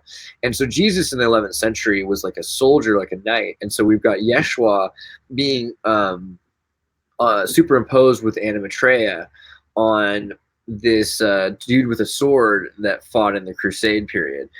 And so the idea is that Armageddon already happened, right? And we are the left behind. This is very PKD kind of time looping stuff in a weird way, but very different, more material. Like black magic magicians have us in a mental loop. It's more like they just changed all the historical records, the documentation they're in, and we don't. If you don't have a fucking, it's hard. It's like I know what you're saying. If you don't know where the groove of the record starts, like it's almost arbitrary. You can have people who are in control create the name nomenclature of where we are, and then give a history of them being the good winners in England, huzzah, huzzah, or whatever. And there's some weird, you know, for instance, Tartarus is the name of Hades, right? So, I mean, it loops around to this idea that the empire that we're heading into is also connected to like this, and that where, you know, like everyone's like, where's Tartaria? Like, well, it's everywhere on the earth, but according to the maps, like even my parents like have a map like of Tartary on the globe. They have my dad has a bar globe, and you open it up and it's a star map and it's liquid on the inside. So it's like kind of the Masonic secret flat Earth, you know. But it has this, it has a picture of Tartary with a bunch of blown up wads of explosions near it. Like it looks like it's hills of, you know, desolation after Taurus Bulba or something. But that's over the region of Khazaria. And so Khazaria is Georgia, and that's where the Ashkenazis come from. And so it kind of is an interesting thing that you're like, okay, well, it links into everything that's going on. Like, it is everywhere. It's a group of people that are dispersed across the earth. They're everywhere. They're supposed to be, you know, in Palestine, but they're also supposed to be in Europe, and they're in the Americas. And because everyone's been mixed together by now, we're starting to see this like other thing, which is the out of Africa theory. You know, I was saying it's not exactly the way things worked. Like people came into Africa. It looks like people came from maybe, you know, a bunch of places on boats, and then everything was kind of wiped out at one point from a flood, and then people came from the boats back onto the land. But a lot of people were in the regions around Indonesia, where former and, you know, whatever Australia was before, whatever New Zealand was before, whatever Papua New Guinea was before, because it looks like it was like major catastrophe to Formosa, and Formosa is like Taiwan. but it was probably like filled with Dutch people and or similar, and there were black people that lived everywhere in different places in the Americas. Like there were native black people that didn't get brought here by Columbus. So that's kind of the thing, is like it's so wrong, the history that we have, and we everyone kind of knows it. Like history is so off. We all know we need a new history. People are trying to find out whether Tartary is how much it really accounts for in the scale of history, but it seems like, yeah, in terms of whether it was manipulated or not, like it seems, if that were the thing, it would make the most sense, because it's so impactful to the whole narrative that it's like there was just towers, waiting for thousands of years. Like someone went back in time and built these things, and they're still there. That seems like something that like a portal jumper would do. Right, and that kind of makes me think of David Bowie, because I think he's a time age. And honestly, we're electromagnetic Tesla coils. That's what our spine and cerebrospinal fluid is. We can do a lot more. Man in the High Castle, or is it Man in the High Tower? I forget what it's called. Man in the High Castle, I think. That's not when I watched. Have you seen that or read the book or any of that? Oh yeah, I love them both. I haven't read the book, but I've seen the movie. It's dropping in a week, the finale or whatever. I guess the 15th. Or this week. Shit, next week. Yeah. And When South that guy's Park. kind of, I don't watch South Park anymore, but I mean, the problem with time, even if it's an illusion, is there's only so much imbibe rate or whatever. I've only got so much, I could take it. Okay, so what do you think? Yeah, I mean, this is all new information for you, so I'm just trying to process a little. So are you, I hang out with conspiratorial theorists. I know we're both friends with David Plate and all these kinds of people, right? So if I go back far enough, I mean, I'm not a flat earther, for example. I'm not really going down that rabbit hole. I can actually see the logic for a lot of people using the biblical text to reason into that position. I can kind of see where people are doing that. But if I go that way and I'm like, oh, the UN flag and all this bullshit, there's an ice wall. If that's the case, we're more fucked than we've ever dreamt, in a way, Of right? course, but we are that in trouble, I'll say. Whether or not the world is one way or the other, if that is the case, that is a good example of how screwed we are. But it's not like it would make us less screwed if the world was a octagon. The thing is, like, No, right. I guess what I'm saying with that example is like if the story is so different. well, hold on. The story Not like, perfectly a spheroid, and we know that. Like starting with the story of Galileo, which even his name is a joke on like light and stuff. Like the idea that things are perfectly spheroid, we've already disproven at that point. So that was the introduction by the Jesuits to the concept that the world is a toroid of plasmoids. So that we have this fourth state of matter things are existing in all the time in the other three states. And so there's magnetism and there's cohesion through polarity. So it seems like the world's flat to some, and it seems like the world's round to others, but really the world is part of a universal hologram, which is flat. And that flat thing is spinning and twisting tied to itself in a Mobius strip. I mean, in my studies in school, that's what they've tried to convince me, at least. And I that's how I felt like I was able to talk to a lot of flat earthers, because it's like, okay, at least I know that like they are not pretending that the world is a perfect spheroid, because it doesn't make quantum sense. Like if you believe in subatomic particles, then it cannot be the case. But what you can have is a world that you can experience in a flat realm. And if that's what they're doing, then it's more interesting, because they might be preparing people for higher dimensional awarenesses. And so we were talking about Indiana Jones. There's the scene at the end of the movie in the Crystal Skull where she's not ready for the information and it basically kills her, right? That's why Mason is all about slowly revealing people information, because they want them to survive the shock. LHR, like the L. Ron Hubbard, LRH, I mean, he had this story that if you didn't prepare yourself and take all of his $2,000 a month classes, then you wouldn't be able to sleep at night, and you'd be crazy, you know, and he'd wear like funny hats and colorful shirts, you know, and things like that. So, I mean, it might be true. It might be that we're just completely dysfunctional in their reality because we know some of the things, which is why people just try to explain things away. Like, people will look at TV that they know is a lie, like the Brett Kavanaugh hearings. I remember there was a girlfriend was watching it, and she's like, you know, I know that this is not real. This must just be the dramatization. And it was like how quickly that they just dismissed it as a dramatization, even though it wasn't. It was the real thing because they knew it wasn't real, but they knew it needed to be real. So they were like, okay, well, it was obviously fake, but it's about something real, right? So in principle, like, I'll have a level of proxy to deal with it. And so, you know, The only reason I brought up flat Earth, I mean, I have nothing against flat Earthers. If it's the case, I will give them a tip of the hat and say, I could see what you were going for, and I just didn't walk down the path fully. Sorry. I'm not. You might find that there's some things that are interesting about it esoterically. Like, that's the Oh thing. yeah. You're a lot safer to walk down that path than other people, because the people I invite to walk down that path are game theorists and maybe I would say astral travelers, or, you know, synchronicity aware people, because you can go into game theory and you can virtually, you know, like, experience a space, and you can think about it. And the fact that you're interested in Christianity and esoterics and Gnosticism, I mean, every map for anyone is a flat Earth map, except for NASA's. Like, they're the only ones who turn this inside out. Besides, I think John Dee did some weird stuff, like, and I'm not even talking about the threesomes. So, like, yeah, there are not a lot of maps that are the globe map. The flat Earth map is pretty universal. The Mayans, the Egyptians, the Phoenicians, the Tartarians, a lot of people use it.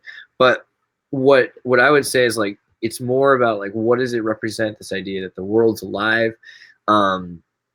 If there are, you know, like, because a lot of it is about, like, we're misinterpreting the Gaia theory, like the Earth is this living organism that's made up of other organisms, that the leviathans or the continents, like, it could be these giant living land masses that are on the, you know, and then we're seeing things that are on the backs of them, and when we're injecting salt water and pulling out oil, it's like, you know, we're basically doing cosmetic surgery to the Earth that doesn't like it. Like, there could be a lot of reasons why. It's not just consciousness; there might be literal biological qualities. And even, you know, we have this dude in the group who does Stellium 7's channels all about, like, how the world's full of former leviathans that are like elephants that have become mountains. You know, like The turtle world's back kind of model. I mean, yeah. but that seemed like very psychedelic literature. But now the more I get into it, I climbed through an elephant. I climbed through a mountain that was literally had a rib cage and had, like, lung cavities. I went through, like, the eye socket of a giant elephant. In Spain? In Spain, yeah. There's a video. Tell me a little about Spain if you want, but I think you might be turning off your camera for a second, so I don't know. Oh no, is this thing visible? I'm sorry. I was about I don't give a shit. Yeah, I was like, you can hit whatever you got to do. I'll do that. I'll do that in a second. To finish the thought, I'm not shitting on flat earthers. There's only so much you can do. That's So my point of bringing it up was, if it's such a psyop that, like, that was the case, and we're living in a reality that's so Truman Show and so coordinated, it makes me more paranoid. I don't know how to operate. Like, it almost shuts me down, right? So similarly, if Tartaria has this kind of realistic history and it's being covered up at the highest echelons of inherited society, and it's this big kind of chess game of gatekeeping and all this kind of stuff over the past few hundred years, I don't know how to. I mean, that almost cripples me mentally. Where I'm like, how do I even, like, what am I supposed to do? How am I supposed to behave? It's very much they live. If you use the Bible, if you use the Bible, you're way better prepared than anybody else for this. Are you kidding me? You're like an astral traveler who has the Bible. You're set for flat Earth. Well, yeah, it's. I mean, like, and there, I'm at a point. Like I said, I don't want to proselytize. So the way I see the world is, I understand very inherent to my reality tunnel, and I don't want people to feel that, you know, they're less or more because of personal opinion or whatever. Like, I'm very bodhisattvic on that front. Yeah, I go for the electric universe. I think it's a lot easier. Oh, dude, I'm all about that. I haven't even thought about that for a while, because this is funny they were bringing up all this stuff, because it's like, when I was waking up, for sure. I mean, it was basically, I was getting turned on to this stuff, to the idea of, I mean, I'm not all about spirit science right now, but it was like, they were kind of getting into, like, there's an alternative history, there's star seeds and all this kind of stuff. I was like, what? And because of my cultural programming and skeptical kind of nature as a Gemini to question all things, I'm pretty contrarian, right? Cheers. I mean, basically, some rabbit holes I just don't go down, but I know they exist. It's very much like Jack the Pumpkin King in that like liminal state where it's like I can go down Easter world, I can go down Christmas world, I can go down Halloween. Like it feels like realities are. I don't even know what I'm trying to get at. It seems like if you do things like DMT, astral project, all this kind of stuff, you get to that liminal space where you can maybe enter into different domains. But right now, I'm inside of a pumpkin land, or like it seems like I'm stuck in the worm in the apple inside the orchard, and like that's what the Sephiroth's all about. Like Star Wars is for Han Solomon, Solomon, and he travels through the Sephiroth in the 12 parsecs because it's 13. What? David play it. But I try all the time. I'm like, Gil is talk, and he's like doing ABBA and picture frames or some shit. Right? Yeah, he works like all. Yeah, guilt. I noticed that. I've had that problem too. Every once in a while, No, I can get. I mean, he was jamming real hard a few years ago, right? Yeah. Where he was just always hard on chords thing now. and He works really hard at his streaming thing now. He does work hard. Yeah. To be fair to everyone who's working hard, but. Oh yeah, props. I mean, But somehow like some benevolent situation. He does know more than most people about both. There's ABBA, and there was another thing he's really interested in that just came up. He's all about Kubrick. He's all about Babylonian sundials. He's all about. I mean, if we're going to talk about sync book people for a minute, William John, I forget, like John. He's all about like Mobius strip reality and the Black Monolith being this film strip that we've entered into, kind of fourth wall stuff. I'm down with that. In a weird way, reality is much stranger than we think, but at the same time, we're still like it's the mystery of Sphinx, right? It's like we're gods that are embodied, so we still have to worry about fucking and eating and diurnal, like sleeping and shit like that. But so there's a practical side to reality that like David is, working right now, I guess we would say. But at the same time, these guys were really close to very hot stuff. There's been like an off for a lot of, I don't know. I mean, I don't want to say in a negative way. I love the sync press people. I think Alan is great. Alan Green's great. A lot of what they've done was like, similarly with Knowles from the Secret Sun. That guy's okay. So I stopped reading his stuff because I was like, it felt like Bashar channelings, where I'm like, if this is true, I've got to go fully in this rabbit hole. I can't dilly dally with it. Yeah, it was just so paranoid. I felt like I was in that Talk to twins is everything. Yeah, I was in that stuff like years ago, and then it became when the election happened, politicized. Yeah, and it was really sad because it was like the thing was it was politicized in the occult world in an interesting way because a lot of people are associated in the occult with either terrible things or they don't want to be associated with terrible things. They try to like be like the proper, like Anton LaVey, like try not to commit a crime, and so it became like this, and people were, part of this anti-Trump, hexing rituals, which was like associated with people that were sacrificing dogs, even though most of the people weren't, and like people in the Secret Sun weren't, I'm pretty sure. But you never know, because like I met through the Secret Sun like a lot of interesting people, but a lot of people that were pretty dark too. So yeah, no, there's an energy of like weirdness. Like their power was drained of them, and it's very interesting. I think similarly, like with the kitchen sink and the a lot of what they did by rejecting Keck was curse themselves, and it was a dangerous move, and I don't think it was very wise. But at the same time, it also galvanized them from everyone else, because of that ritual that they performed, because it kind of put them into their own echo chamber. How I think things are better now is all. It's just like the first few years, it was like the meme wars were rough. Like I don't think people really remember if you're not a veteran of the meme war, you don't have like a Purple Heart like from a physical injury from the meme war. You never get it. You'll never understand like what we've been through. But it's funny that Keck was a big problem because I turned on the sync book when I was waking up. We don't have to talk about it much or whatever, but basically I started eating acid and listened. My first I heard a 42 minutes. Like I don't even know how I found it. Like I was in these Alan Watts McKenna groups, probably through a McKenna group or something. Mm-hmm. Young, obviously, like synchro, mysticism, all that shit. And the first fucking anything of that whole crew was Douglas Bowles and Will Morgan talking about on a 42 minutes about the occult ritual of NASA and like the origins of it, like half spun. And I was just sitting there like, whoa, Nelly. Like I didn't know anything about any of that. So and now I mean this is the Twin Peaks Right? on working and all that. Say what? Nasa in Hebrew means to deceive, which is kind of interesting also. And that Right. serpent tongue that they use as sort of a Masonic, their symbol is that red, like measuring compass that's slanted like a serpent's tongue. Like split like a tongue. I could see that now. But like a lot of Shit on any of them. It's funny that you say that because I met up with them in Boise, Idaho in 2015, I think, at Easter, and I was like the token Christian. And Plate didn't show up to that one, but there was Al, but he was there. I met him, hung out. It was really cool. I got the Empress card. We all pulled cards. Jason Brewer got Star card. All this weird shit. Point is, really cool guys, but at that I could tell like. First of all, I mean, I'm not judging anybody, but it's like I think they were dealing with certain rituals and sex magic and stuff to a degree that might have stuff up. And then simultaneously, it got politicized where people were like, okay, if you like Trump, you're a Nazi. I don't like Trump at all personally. I pull back and look at it in a Jungian sense. I'm like, because I'm a Gemini sun, Leo rising. He's a Gemini sun, Leo rising. I look at it very much as like just very broke version of myself who's a womanizer and all this shit, like ego stuff. Not that my shit doesn't stink, but anyway, to sum it all up, I remember, I mean, people like Andros Jones, he's blocked me. Like a bunch of the guy who did the 9/11 as an occult ritual and all, I can't remember his name now. yeah. A 42, and it's like 42 everything, 42 to do. It's like that dude blocked me. I was getting under people's skin because I ask questions and I don't take sides. Yeah. They want to side. And then eventually you get pushed into things. I mean, there's so many people that because they weren't far enough on their side of the line, they said that they're a Nazi or they're a Trump supporter or whatever. And basically you get echo chambered into almost becoming that. Like if you have a group and you're doing memes and everyone leaves the group, but the people that are interested in one kind of meme, you start tailoring your memes.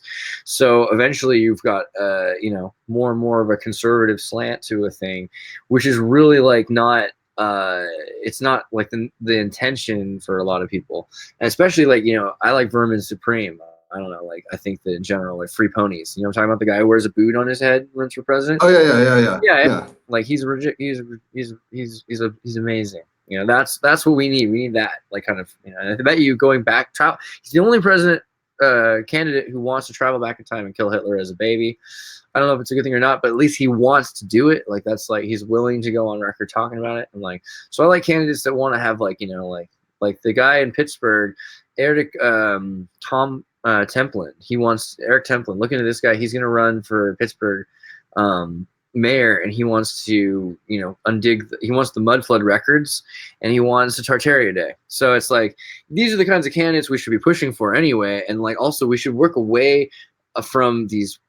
But I like the idea of like an open fraternity that's like kind of like the Masons, but it's like in public it's like, yeah, we're all part of this group, and there are members of us that are Republicans and there are Democrats and Libertarians and whatever, and so it's like in public. So you've got like candidates that run, and what are they going to do? They're going to work together. You know what I mean? They're going to conspire like in public. This is basically the whole point of the Bohemian Grove, I thought.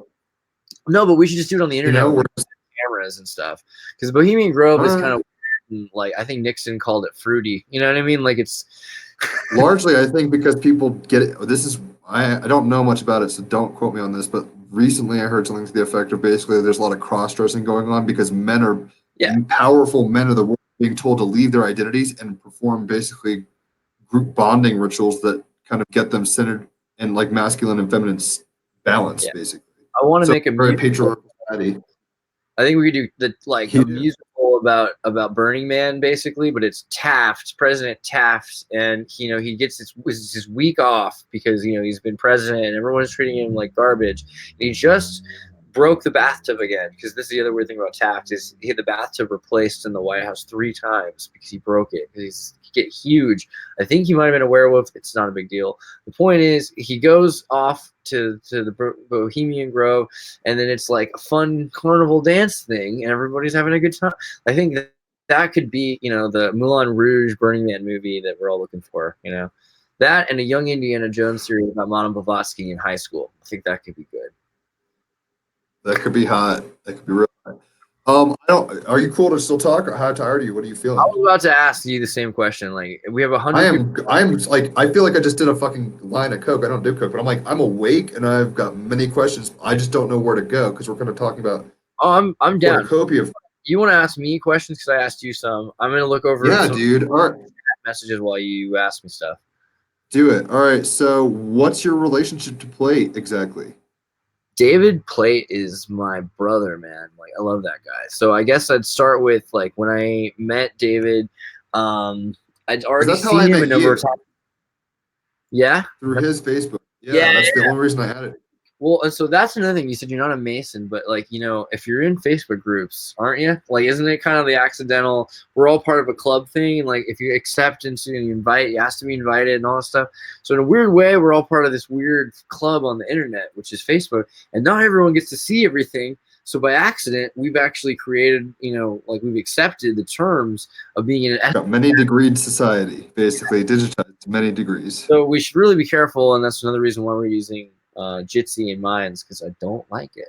But I had met David in real life, like, cause like we'd go to like I used to go to all these shows. I used to live at the Paul Sweet house, which was like in Santa Cruz. It was this Paul Sweet was like a miner who escaped to California and married some teenage Indian girl, and he used to drag pedophiles on horseback by cable car and stuff like that. Like, That's around heavy. or he was heavy, yeah. And there's a cemetery next to the Paul Sweet house and a hospital, and he's buried on his own property, off the cemetery property, on his own. And it's actually a statue with a picture of a fallen cross. Like, a guy, he's heavy, and it was definitely haunted. I don't know how many haunted places I've lived in, because I don't know, because like people, I don't really believe in ghosts exactly yet. I don't either. But okay, so you've experienced paranormal activity. I always live in these haunted mansions with like paranormal activity that, are pretty weird. Like, a lot of weird stuff happens. It's not that big of a deal. It's never bad. So you met him in Santa Cruz, basically. Is what you're getting. Yeah. So I lived in Santa Cruz, and like he would come to the thing, and he's a foot taller than everybody else, and he dances a certain way. I've seen him a number of times, and then we met finally and talked. I was like, oh, this guy's really cool because he knows a bunch of crazy stuff. And I forget the first thing we talked about, because it was either Ninja Turtles or The Wizard of Oz. But I think Dark Crystal, but that's okay. if it was The Wizard of Oz, because that's the conversation I remember the most with him, because it might have been just because I had a friend with me like, check out this guy, like he makes me seem like reasonable, you know what I mean? It's awesome. Like, and I don't know, He's a Sagittarius dude. He's full on. yeah. So he's just like, like, what's the letter after O, and what's the letter after what's the letter after N, and what's the letter after Y? It's O and Z, right? So New York and OZ. So you get New York is OZ is Oz, and the Emerald City is all because the 77th element is Meridian, and it's like, bruh, like, forever. Well, that's the weird part. So that whole crew, when I started turning on to them, they were very, very, very deep down their own particular rabbit holes. I've always equated the Sync Book and all that whole community as like I was this kind of person walking by a treehouse and I saw all these crazy lights going on or whatever, and it's like, what kind of magic you're all doing? So their whole world I don't know about, but that's fascinating that that's how you met him. I was just kind of curious. So Yeah, that's because that's how we know. I connected with like more of that community. That's there's a whole community, the Nexus community, which led to the Secret Sun for me, basically, and the Kitchen Sink and Alan Green and all the stuff the Sink Press is doing. That's how I caught it. I just did a live with Alan the other day, and we didn't talk much because I was trying to talk about Twin Peaks. The first 40 minutes of like an hour and 15 thing, it was him kind of being a Capricorn and being like, fuck everybody who's not being socially just. And I'm just like, well, so it was kind of an awkward little conversation. I really want to say, like, I'm going to be as Hollywood as possible, like, because I really want to do a video with Alan, so I'll just be like, I really hope that happens. Yeah, I'll try to grease those wheels however I can. I mean, other than that, like, I do think that, in general, like, we all need to move away from putting so much energy into negative talismans. Like, if we're all focused on things that we hate, then that's just putting a lot of our love into things we hate. And, because we're we're building them. So I think we need to focus more on building things we love. That's one of the things I love about Tartaria is it's like a collective consciousness thing, the way Star Trek was for people, but it's about history. So it's instead of in the future, it's like already there, and we just have to dig it up. Like it's just there that we have to find it, you know. And you know, a lot of examples of that is like What's up with Tartaria and Tesla coils? Yeah, this is a good one. So okay, so if you look at like Antigua tech, right, which is ancient and antique tech, there are things that look like basically Tesla coils and real bells that go back, and so it looks like there were Tesla coils before Tesla. Maybe like all of this society were run on it. It sounds like, but it wasn't just teepees in America. It was. There were, you know, caravans that connected Scythians to the Tartars, but there were brick buildings with elevators, and they would ground these quartz crystal brick buildings into the ground. They would then connect with these generators. The energy would then flow into them through Tesla coils, and you'd have free energy to power the society. Some of the inventions that we have as examples were the original light-based video phone existed before Morse code, and the pantelegram. Please explain that a little. I will. All right, let's start with the pantelegram machine first because it's my favorite. It's a thing where you have a pendulum, and the pendulum is attached to a string, and it swings back and forth, forwards and backwards, and X and Y, and it goes down and up like a 3D printer. And so it sends radio waves, and you get XYZ coordinates, and it draws a picture. And so you could send faxes in the ancient times, which is like something that people didn't realize. But you in the 1800s, Never heard of it. You look up Wikipedia, a pen telegraph, and they had them, you know, and like you can look up. There's another couple of things like that because they had radio-based printed news machines, which were based on that. And then you're like, oh, this is basically just a tiny little pantelegram. There's a little tiny one, and so that one can draw it, and the paper moves, and it draws as the paper moves, right? So it doesn't have to move because the paper moves instead. So it's real, y'all. Yeah, it's real. I'm sitting here. I mean, my head is everywhere. You know what I mean? So, and Mercury is in retrograde in Scorpio, where the sun is right now, conjunct, and there's a full moon. So I'm not saying there's a lot of deceptive energy. There's a lot of piercing veils energy, and then maybe no real answer, like mystery. So not that I don't trust you, but I'm just like in this mode where I'm like, I'm aware of the zeitgeist. Thank God you did that, because I hope that people get to like see, you know, that was like a little cool. You want to do it again, look up photo phone. Photo phone is the telephone device that was invented in 1880 by Bell's assistant, transmuted a wireless phone telephone message from the Franklin School. But of course it can be used to send video as well. Yeah. The phone. It's real. So what you have is people have these inventions, they don't know how to use them because they're complicated, because they didn't come up with them themselves. This is the thing. Inherited tech. And that's a theory, but it's also a theory based on what Freemasons like to say, which is like, where did we get this? Oh, we have the ancient secrets. How ancient? Oh, before history. Oh, what do you mean by that? Oh, you know, like Atlantis. Oh, really? And all of the artwork and all of the buildings, all the stuff is all, they love this certain style, right? Outside of the Christian model, it's this like Chaldean kind of aesthetic, which is kitsch. And then there's like, it looks like movie theaters, right? It's like this kind of gold neoclassic Art Deco thing. So it makes you wonder, like, whose culture are they neoclassically in? What's your position on breakaway societies? I mean, oh yeah, I'm gonna, you know what? Thanks for asking. I'm fully ready to tell you guys this. I kind of, okay, so a lot of people on my channel believe, yeah, right, yeah. Just like a disclosure? Yes, there are breakaway societies, man. So what I think is this, is the world flat sometimes? Totally. Is there space anyway? Probably, because the idea that there isn't, boring. I just think it makes more sense to me. And multiple dimensions, I think I've mentioned before, stacked on top of each other, so they're not far away, they're deep inside. It's like levels of radio. And so basically we can connect planets or planate geometric realms to our spheroid reality. And so that's the idea. So almost like rooms of requirement in Harry Potter.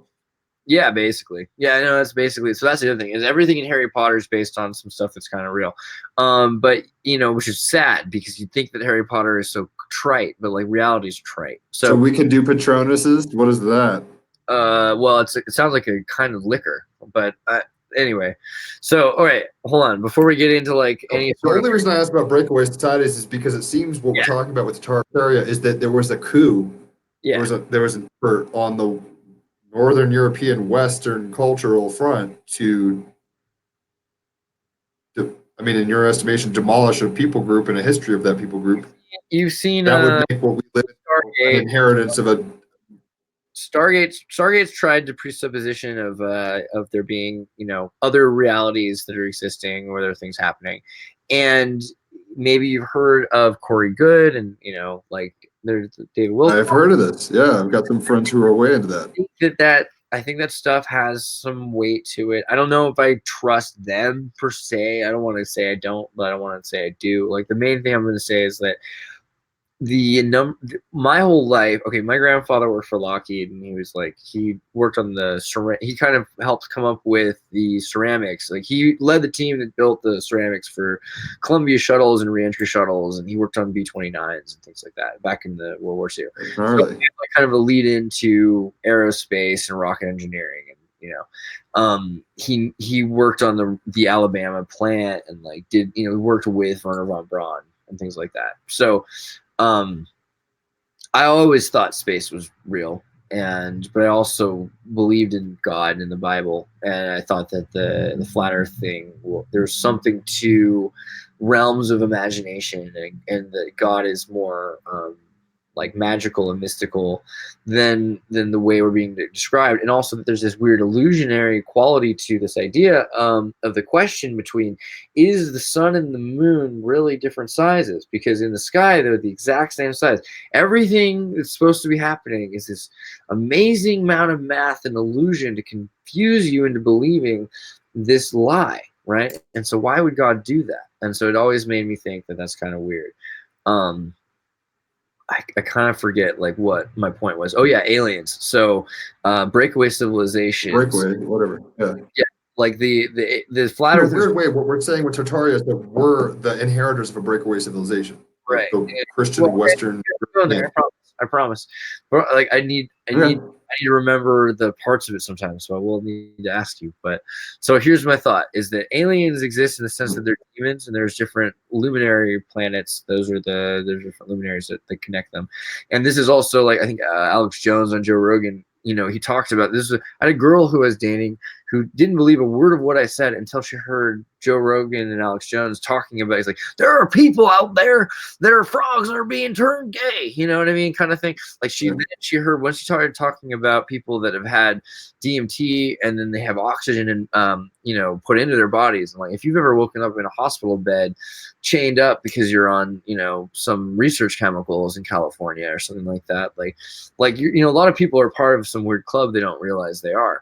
But I get the feeling that ever since I was a kid, I thought like, okay, like why did my grandfather do this thing, which is to make it possible to put rockets into space and re-enter with this, heat, and the sort of the tiles will absorb this heat. But if you could just put submarines in space somehow through a teleporter, right, then you wouldn't need, if you think of it like that, then submarines would be the perfect thing in space. So since I was a very little it's just the whole getting off the Earth issue.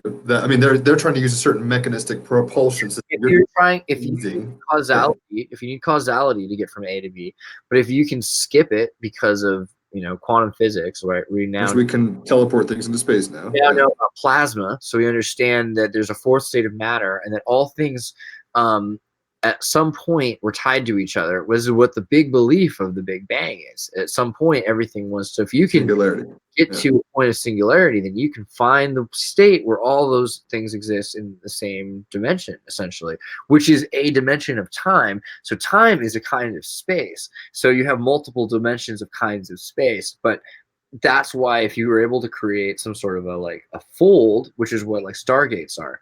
And so a lot of what Tartaria is also is that there are these star forts that appeared all over the planet, or whatever you want to call it, flatties.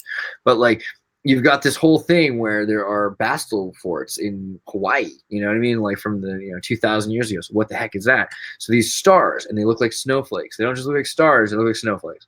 So maybe there's something about the Palladian light, and maybe there's some way that you can create, like if you have a metal craft, or if you understand stone enough to use the quartz rock, you can turn the subatomic particles using sound waves. I don't know if you've seen where you can light salt water on fire with radio. No, that's I was going to talk about that earlier because stars seem to be water. Right. I forget solescence and stuff like that. Well, let's do the Bible. Solemnity. In the Genesis, they say, in the beginning, God said, "Let there be light." Right. So that infers that God is darkness, or that there was darkness that God was in, and then light is a creation of God, and then God separates God's self from Lucifer, which is light. So by doing that, God is darkness. So God is the feminine darkness, which Lucifer, light, sprouts out of, right? And how does light happen? Through photosonoluminescence. Sonoluminescence is where the voice, like it saying, "Let there be light," the words move across the waters. So everyone is talking, the Veda talks about water and space. A lot of people believe space isn't a vacuum. It's actually waters that are existing outside of us. So it also makes more sense. If you, Like a type of firmament or whatever. well, the firmament would be like a bubble. Like the Van Allen belt could be actually impenetrable because it could be radiation force field, kind of bubble. Like it could be so intense that it would burn you up. And that might explain why we were launching nukes or the largest bombs we had, at least, at the firmament, at the Van Allen belt, trying to see if we can get through into space or whatever. It's funny that you say that because I remember hearing something. I mean, two things that are coming to mind. Oppenheimer, I'm pretty sure, it was like, I am death and all this shit. People are putting on their own mantles and telling stories. Clearly with the Parsons situation where they're like summoning Pan and trying to basically fuck Newt, this guy, and all this kind of stuff with the phallic symbol. There's a lot more intention probably than we think to what we would look at as arbitrary events. Start there. That's starting to come to my mind where it's like, whoa, life is a lot more magical than I think I realized. But I remember hearing somebody, I don't remember who, I mean, maybe it was credible or not, but somebody to the effect of was like, they detonated the first atomic bomb, White Sand, whenever they were testing the shit, without knowing if the chain reaction would stop. Like, in a way, they were like, we don't know, like, we'll end, like, we could all die, like, this could just, like, consume us all. We'll see. Like, that's sociopathic people at the helm. Yeah, have you seen the movie Primer? Is it Keanu Reeves in that? I wish. That'd be cool. The time travel one. Yeah, no, that's the best time travel one I've ever The seen. best time travel movie that he's ever seen, ladies and gentlemen. It's so realistic. That's the right way to describe it, because it's like it's about this. First off, it's made for $7,000 by a math teacher, so that's cool. But it doesn't look like it. It looks like a $4 million. No, it's slick. Yeah. Yeah. Like $1 million, but yeah. Fair enough. But like, a solid B movie. But it is if you're a nerd, it's worth watching. And it's this idea that linear accelerators, they're micro linear accelerators, that when they start is when the ending can go back to. So you create these reset time loops. And I think that is a lot of what we have. We have these reset time loops anytime that they've started a reaction. There's also the difference between an explosion and an accelerator is whether or not, if you have a thing that's running all the time, you can go back to when you started it. I don't know exactly how it works, but it seems like that's what it is. Like you can connect from the beginning of it to the end of it when it starts and when you restart it. But if you don't do that, then like you're screwed because you can't go back to a specific point. So like nuclear explosions, like Japan and Japan had a nuclear bomb that they blasted in North Korea. And right after they lost the war, right after Hiroshima, they had already been working on a bomb and they blasted it in North Korea.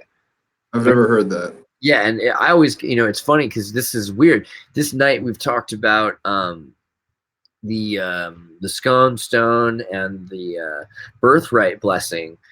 All the way to the beginning, when I first talked to you, I was like, oh man, to set up this hacker software, he had to trade his brother's birthright. It's like, so it comes back to the birthright thing, because Korea was the second nuke. So they're like, Japan is like the second nuker, and they're like, we want the blessing. Give us the blessing.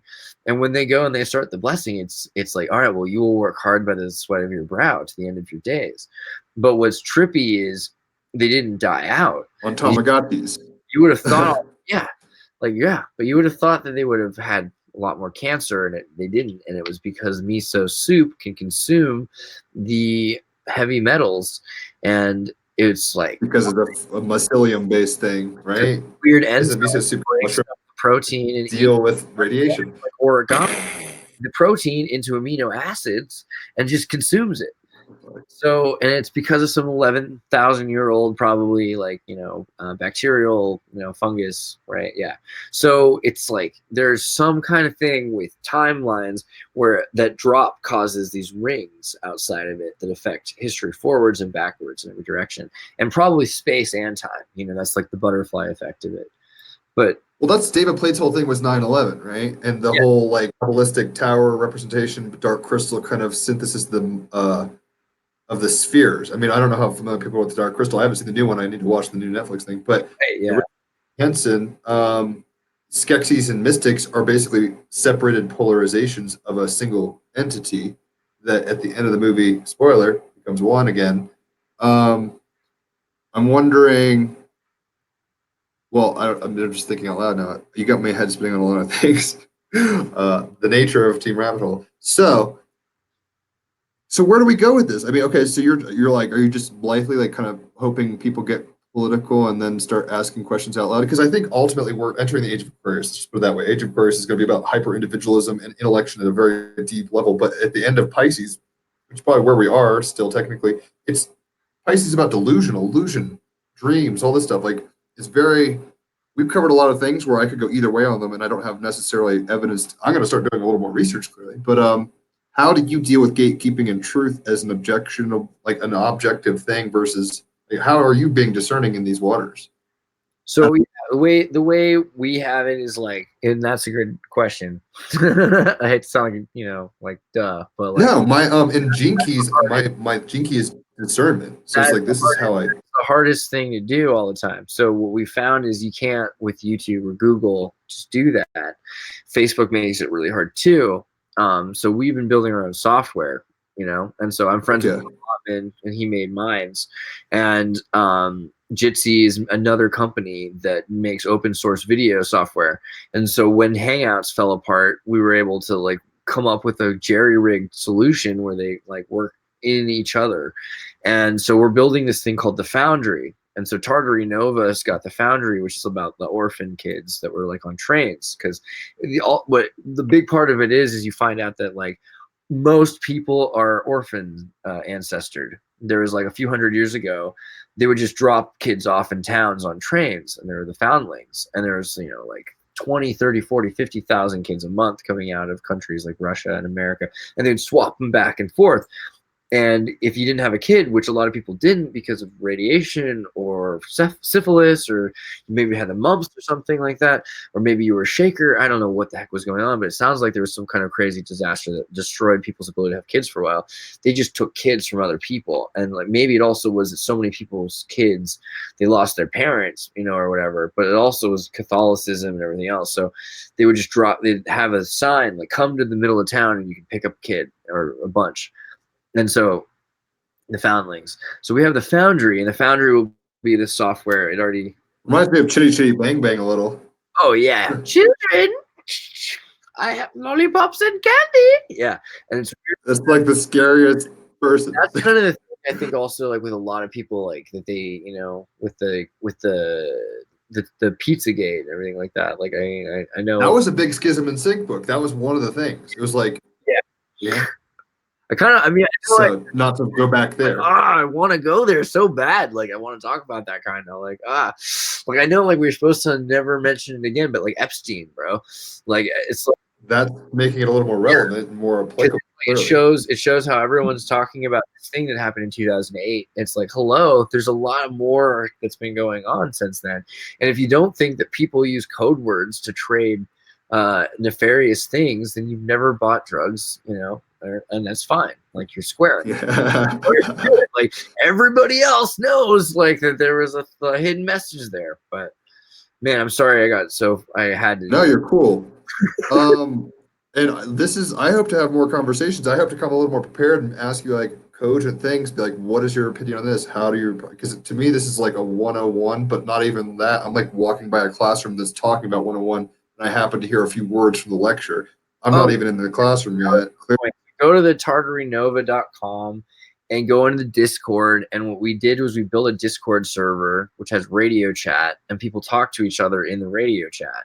So you can have like 15 people or something like that, or 5, or 3, but a lot of them know stuff. And then there's a bunch of like groups, and it's like a page, it's like a group like Facebook, but then there's like subjects, and you can learn about history or about I've got the Discord app. You made me get it. I've seen it.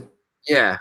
It was so weird and not, I mean, I'm using an iPhone 5S and all sorts of weird shit that there's, I was getting like notifications about shit I had no clue of. I was just like, what? And then I kind of just stopped thinking about it. But I have been going, because it's like my friend Raphael, whose show I went on. But like Facebook is falling apart, Yeah. and so just I'm okay with it. Yeah. And the word, even the name Discord. I mean, in a weird way, it's a, yeah, it's a very Aquarian age thing, very Keck kind of energy, right? So in a way, the guy who I've been I mean, maybe you'll be more down. I've been going on Mumble app with a server in Vienna and Germany and stuff with these guys talking about whatever Team Rabbit Hole stuff. So this is the wave of the future. It's confederationism, basically. We're starting to take the tech from the top and take it to our, constituent parts, and then hopefully we'll have sub communities basically that have. I mean, my hope is that this is my hippie coming out. There's this thing called the Rainbow Prophecy, which I think is very real. Tehobi Prophecy, talking about like, I mean, you've probably heard it. I'm trying to think what the movie was. I think it was Katsi, which is a Philip Glass movie. Yeah. But Baraka, I forget which one. But the point is, it's talking about, in the end days, based on this one culture, and I think maybe certain cultures do grok perspectives of aeon shifting and stuff. And when we say end of time or whatever, we're there. Saturn's rings are dissolving. Like, things are changing. All that doesn't mean the simulation's going to unplug, I don't think. But basically, baby, the new aeon baby kicks are coming. Like, it's coming. The internet is a precursor to the age of Aquarius. We're digitizing our consciousness and our communications in a very Marshall McLuhan sense. Our nervous system is exteriorized now. I mean, it's a very weird time. That's why we're so nervous. Our thoughts and feelings are on the internet, and we're seeing them, and that's kind of a meta psychological situation. Point is, this guy on Raphael, my friend, he's all about Tartaria, and I think the next time I'm going on, which might be next week, a week or two, whatever, we're going to talk about this. By then, I'll have done a little more research. You got to come on, like straight up. Yeah, I definitely am down to come on your show. And, in general, like I was going to say, because you studied Christian Christian theology and... you can say mythology, because myth doesn't connote fiction necessarily. Myth is story. Absolutely. The Mithra, too. I was going to suggest Pierre Teilhard Chardin. I don't know if you've heard of him. Dude, Teilhard, he's one of my favorite thinkers. McKenna's always talking about why we get along, I think, also, yeah. Yeah. I don't know much about him, but it's the Alfred North Whitehead kind of concrescence of novelty kind of stuff. He was talking about singularity and like sucking into the kingdom of God. Singularity in a lot of ways. I mean, I'm not saying that there weren't people talking about before him thousands of years earlier, but he was a Jesuit, but mainly because he had to be, and he was an Arcadian, and he was French, and he, so he's relatable, and he studied rocks, and he thought, wow, jade, how the heck does atom socialize with another atom and make this worship that is evolution, biosphere? And so he's like, I have a thought, there's a mind that creates the geode, and that becomes the biosphere, which now we know is true because of DNA. Is now that you can sequence DNA, what you see is DNA is data, which has a data transmitter, which is essentially what it means is consciousness and cohesion of plasmoids then reach crystalline matter and make geospheres into biospheres. So it goes mind, matter, body, not matter. I'm way okay with that. Mind starts first. Yeah. And that's what he said. And he said, I probably sound like a material reductionist, but I'm not. So I got to work on this lag. Sorry. It's more, I think naturally we're going to get along. We're more panpsychics. It seems that we think all is mind, and it's just a materialization of mentality at some level, which kind of kicks into the electric universe theory a little bit.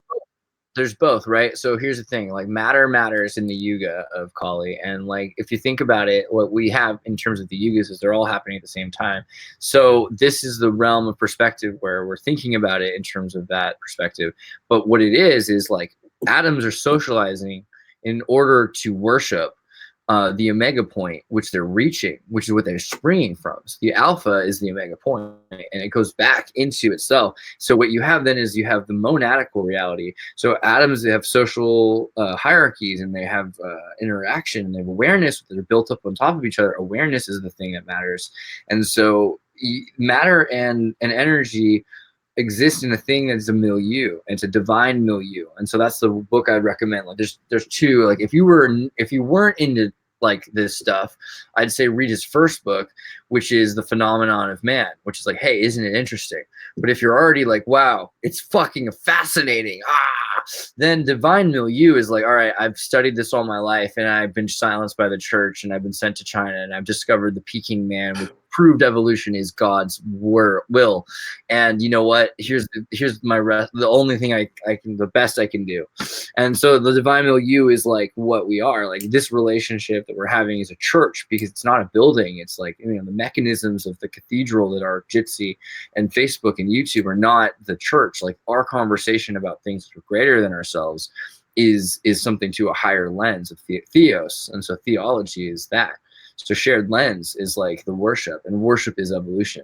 So Chardin did a really phenomenal job trying to get people involved between mixing the theos of the high Jesuit with the math and science of like the decent math of the Prussians in the 19th century. But today what we have is Bill Nye and Ham, and it's just really depressing, because there used to be like way better people, you know, like even, you know. Right. Well, it's tricky when presuppositions color things, and this kind of gets into spirituality and stuff. I think it's funny, I went to this festival up in San Juan Islands, up in Orcas Island. Never been there before. I volunteered, so it's pretty cool. But one of the guys that was the DJ is really cool. His name is Ian. I was helping him load all his gear into the truck, and he had all these Freemason stickers. And I'm not afraid of it, but it's not something I'm into. Basically, I got let's put it this way. When Joe Rogan had Graham Hancock and the other guy, I can't remember his name, Randall Carlson, I think, way back in the day, and they were talking about basically the Younger Dryas event and all this stuff. There was one moment when Randall, who's a self-admitted Mason and all this stuff, kind of said, and I wish I put it on the sync book at one point. I was like, this is it, folks. This is like, he just accidentally not slipped, but it's like he said basically they're performing Astral. Maybe it's more than this, but basically as above, so below ritual, where it's like they're trying to encode and embody the magic of the heavens in a. Joe Rogan not dress like Aleister Crowley on purpose? Is that what are you saying? It's an accident that they're similar, or what do you mean? Because like either they're doing it because they mean to or not, but either way they're doing it. And like the Burning Man is the ultimate Shriner party, right? And so I mean, again, with the whole Facebook groups, like we're in a secret society, a secretive society. So it's like, again, with trying not to be cool, but it's like what they've done is they've made it so everyone is one. And so there's also like you and I, like as weirdos, we're like, okay, well, we thought we'd not be one. Well, they tried that on our parents. They figured out like the people that wouldn't go along with it and wanted to be counterculture, and they invented an entire counterculture lodge, which we're essentially part of. That's what they've done to us. And so that's why it's so important to try to break free and put information out for free, because it's the only way to really like not be part of that. Like, you know, to not make a blood oath is like another huge part of it. But think about how many people do it without even having a problem with it, because they think it's cool and Wicca or whatever the heck is going on in California. Like a lot of what we're doing is practicing magic because it seems hip and it's cyberpunk, and you know, like a lot of it. Well, that's the archaic revival of McKenna. It's like, I think we feel so disempowered, and we're in a kind of end of a Kali Yuga that we're trying to reach back through our intuition, through tools and symbols and sets, whether it's tattooing or piercing or psychedelics. We're trying to get back to something that we know we're part of genetically, but we have no record of in our current cultural cycle. You know Albert Pike, right? Albert Pike is a famous Freemason, but he Rules and Dogma. Study like to be a Freemason. Like he read a book on his own. Like he didn't go, like he dropped out of like school, and then he became the ultimate, you know. And everyone who's a like ultimate Freemason has to read his book. Like you're not even supposed to get his book until you're like 33rd degree. I got it like because like you get it at the book fair or book barn, the book barn in Santa Cruz. you know, in a stack of books for like by the pound, which is the cool thing about books. But like they're heavy. But like, you know, so you In end up, multiple ways. Hey. like, but this one's one of those books that like you find out, okay, here's a guy who's supposed to be the secrets of Freemasons, and who is he? He's got long hair, he's a hippie, he does Kundalini yoga. He's talking about how the 33 degrees of 33 spine vertebrae that connect to the, you know, the crown through, you know, the 30, it's like, you're like, what? Like, this guy is a Freemason? Like, he does yoga? And he's, what? This is the 1870s? Okay. And you start finding out about vegetarianism and stuff in Freemasons. I'm vegan. See, it's funny. I don't know about, I'm not going to push all this stuff, but it's funny. It seems like, okay, so I'm wondering how Gnostic are you? How much do you believe like, in Tao? I'm pretty Jesuit, Gnostic, hybrid. Yeah, I'm like a Vedic Catholic. Yeah, I'd go pretty Gnostic.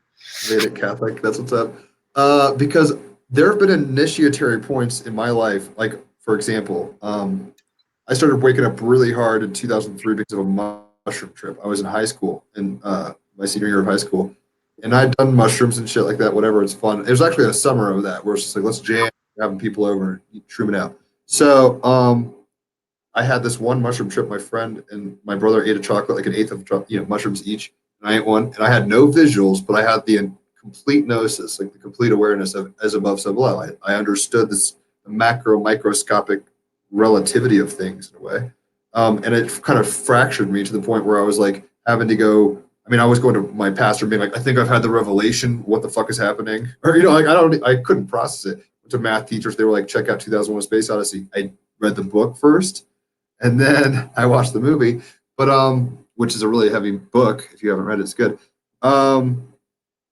Point is, after a couple weeks, for no reason, I started getting on my treadmill. I mean, this is what I'm wondering is, I think maybe people like you and me are. I'm not going to go as far as saying past life like Masons or past life Taoist monks. Maybe I'm not even really trying to go there, but it seems like there's. I'm asking you kind of, but I'm kind of telling a story simultaneously. Self-initiation, inadvertent self-initiation, because it seems like we're kind of into the same stuff, and that means we're grokking a lot of the same reality, and it's not through the fucking channels that normal. That's what Albert Pike went through, is through a thing of self-initiation. And so what it's called is being a Mason at sight. So for instance, if you can, you know, go up to a Mason and are you a Mason? You know what I mean? Like, you can say, like, just at sight, like, if you're at sight Mason, like, if you know all the rules and you've never taken an oath or anything like that, like, you know what I mean? Like, it's like, I know what the peep show is kind of what that's saying. Yeah. And like, it's a real dangerous game to play unless you're like Albert Pike, you know? So you don't. Well, let me finish the story, and I maybe we can talk about your psychedelic or mystical experiences, because I think in a weird way, everything is mystical. We're on this magical mystery tour of dream. It's all good. Okay, so basically, senior year, I'm doing all this shit, psychedelics. All of a sudden, I start having kind of gnosis of everything's relatively scopic, basically, is the best way to put it. And I start running on my treadmill. This is out of nowhere. This is pre-YouTube, so it's not like I was listening to hippies saying to do this. I started doing chakra meditations, basically, and humming tones and kind of working with chakras out of nowhere. It's not like I had no friends who were into this. My family obviously doesn't do that.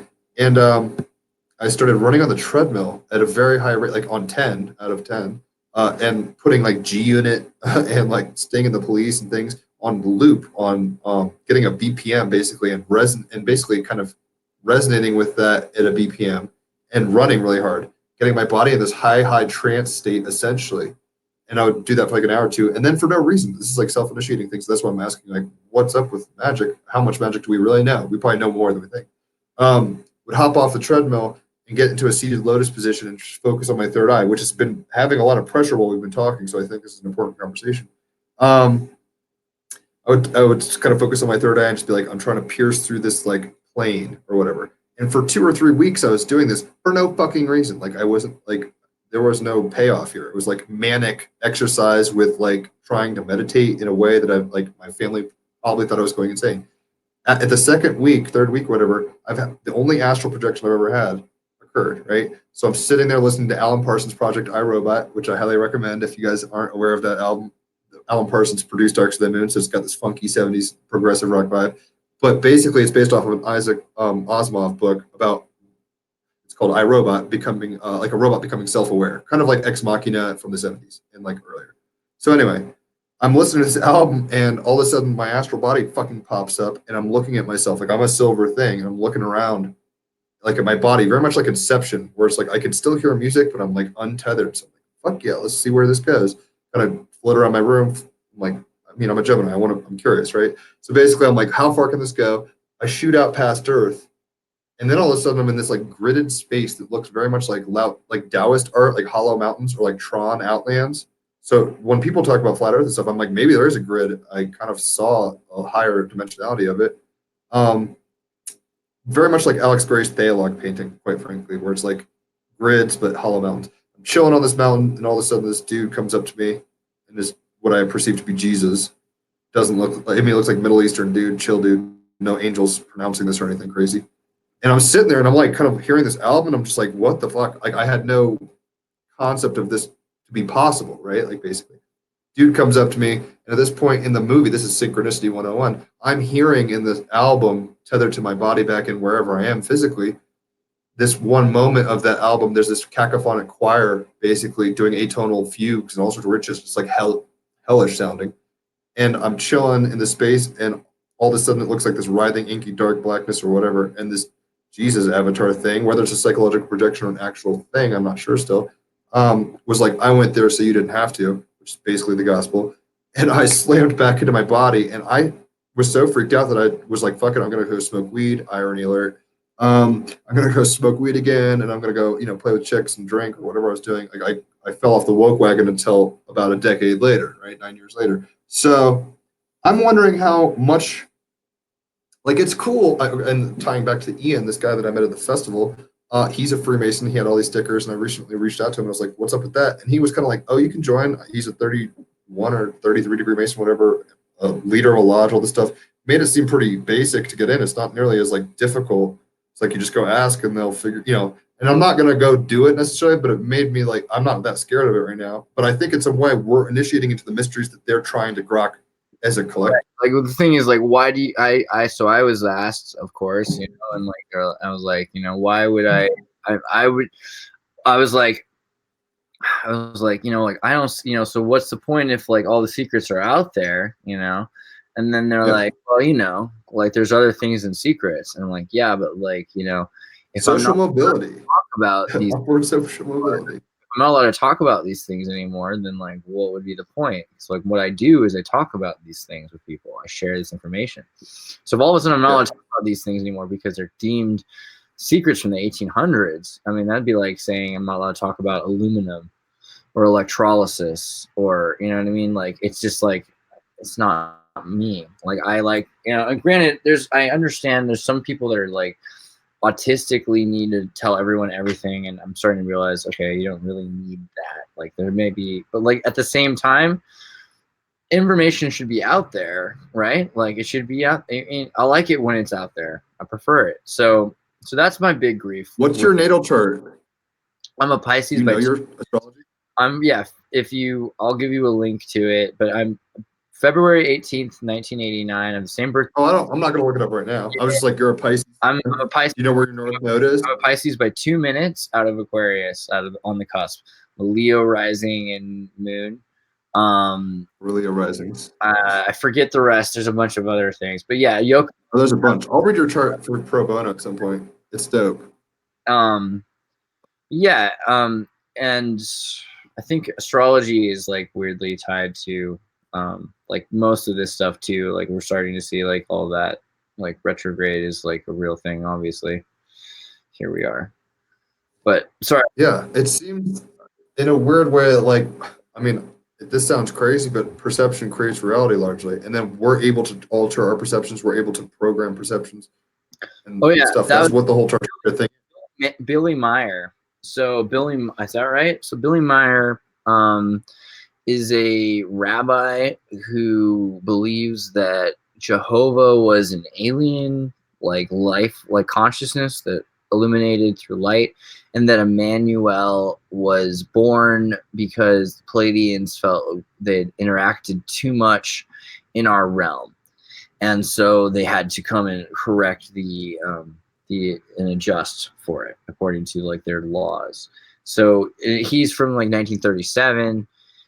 There's been a number of people that have been talking about like this sort of paraterrestrial or extraterrestrial force. There's a thing called the Philadelphia experiments. They are Yeah, I know that. the submarines and boats. Mostly you see pictures of boats, but there were submarines apparently that were attached to some sort of a Tesla coil like thing, and it was the ampage was designed to send them, and since they didn't go through the correct sort of portals, they just ended up in random space, and then when they came back out, they were like blah, like bleeding and halfway out of the concrete boats. So the thought is the breakaway civilization started then. We started sending people, a lot of the people that have been missing because of the Cold War, because of the Korean War, because of the Gulf War. It's all been since 1958 or something like more than that. Because in 1947 we initiated contact, and then basically we take over from what the Germans were doing, and the Germans already had contact. So you find out the B-2 was based on the Horton Who. I don't know if you've seen the B-2 is like a stealth bomber, and it looks like fancy and black and cool, can't be seen. Well, it's literally the same design as the Horton Ho, and the Horton Ho is like the Horton brothers were these brothers. They made gliders in Germany in the 30s.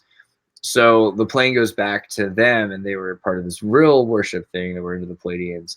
So it looks like there was a point when people started making contact, then they start sending information over, and the Ninja Turtles is all about that.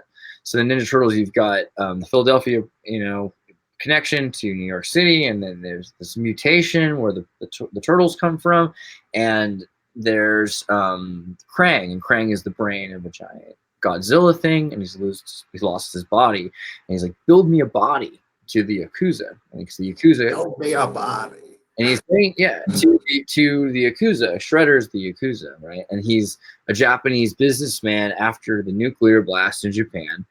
And he's like, okay, I so would thought that into TNFT. You're blowing my mind. yeah, if you think about it, it's like all there, like, but you're like, if you look in your memory, all that stuff's there. Like, that's all there. It checks out. You're like, whoa.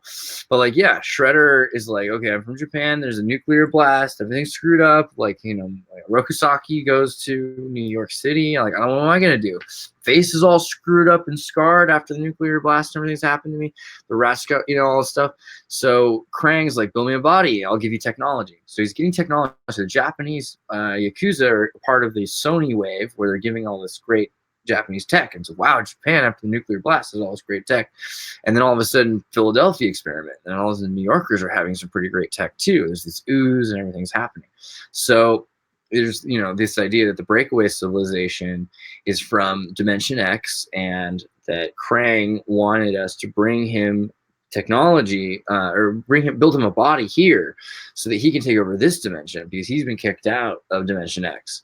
And so you look at all of these sort of people from Asteria, from Chernobyl, like Russia's lost hundreds of millions of people.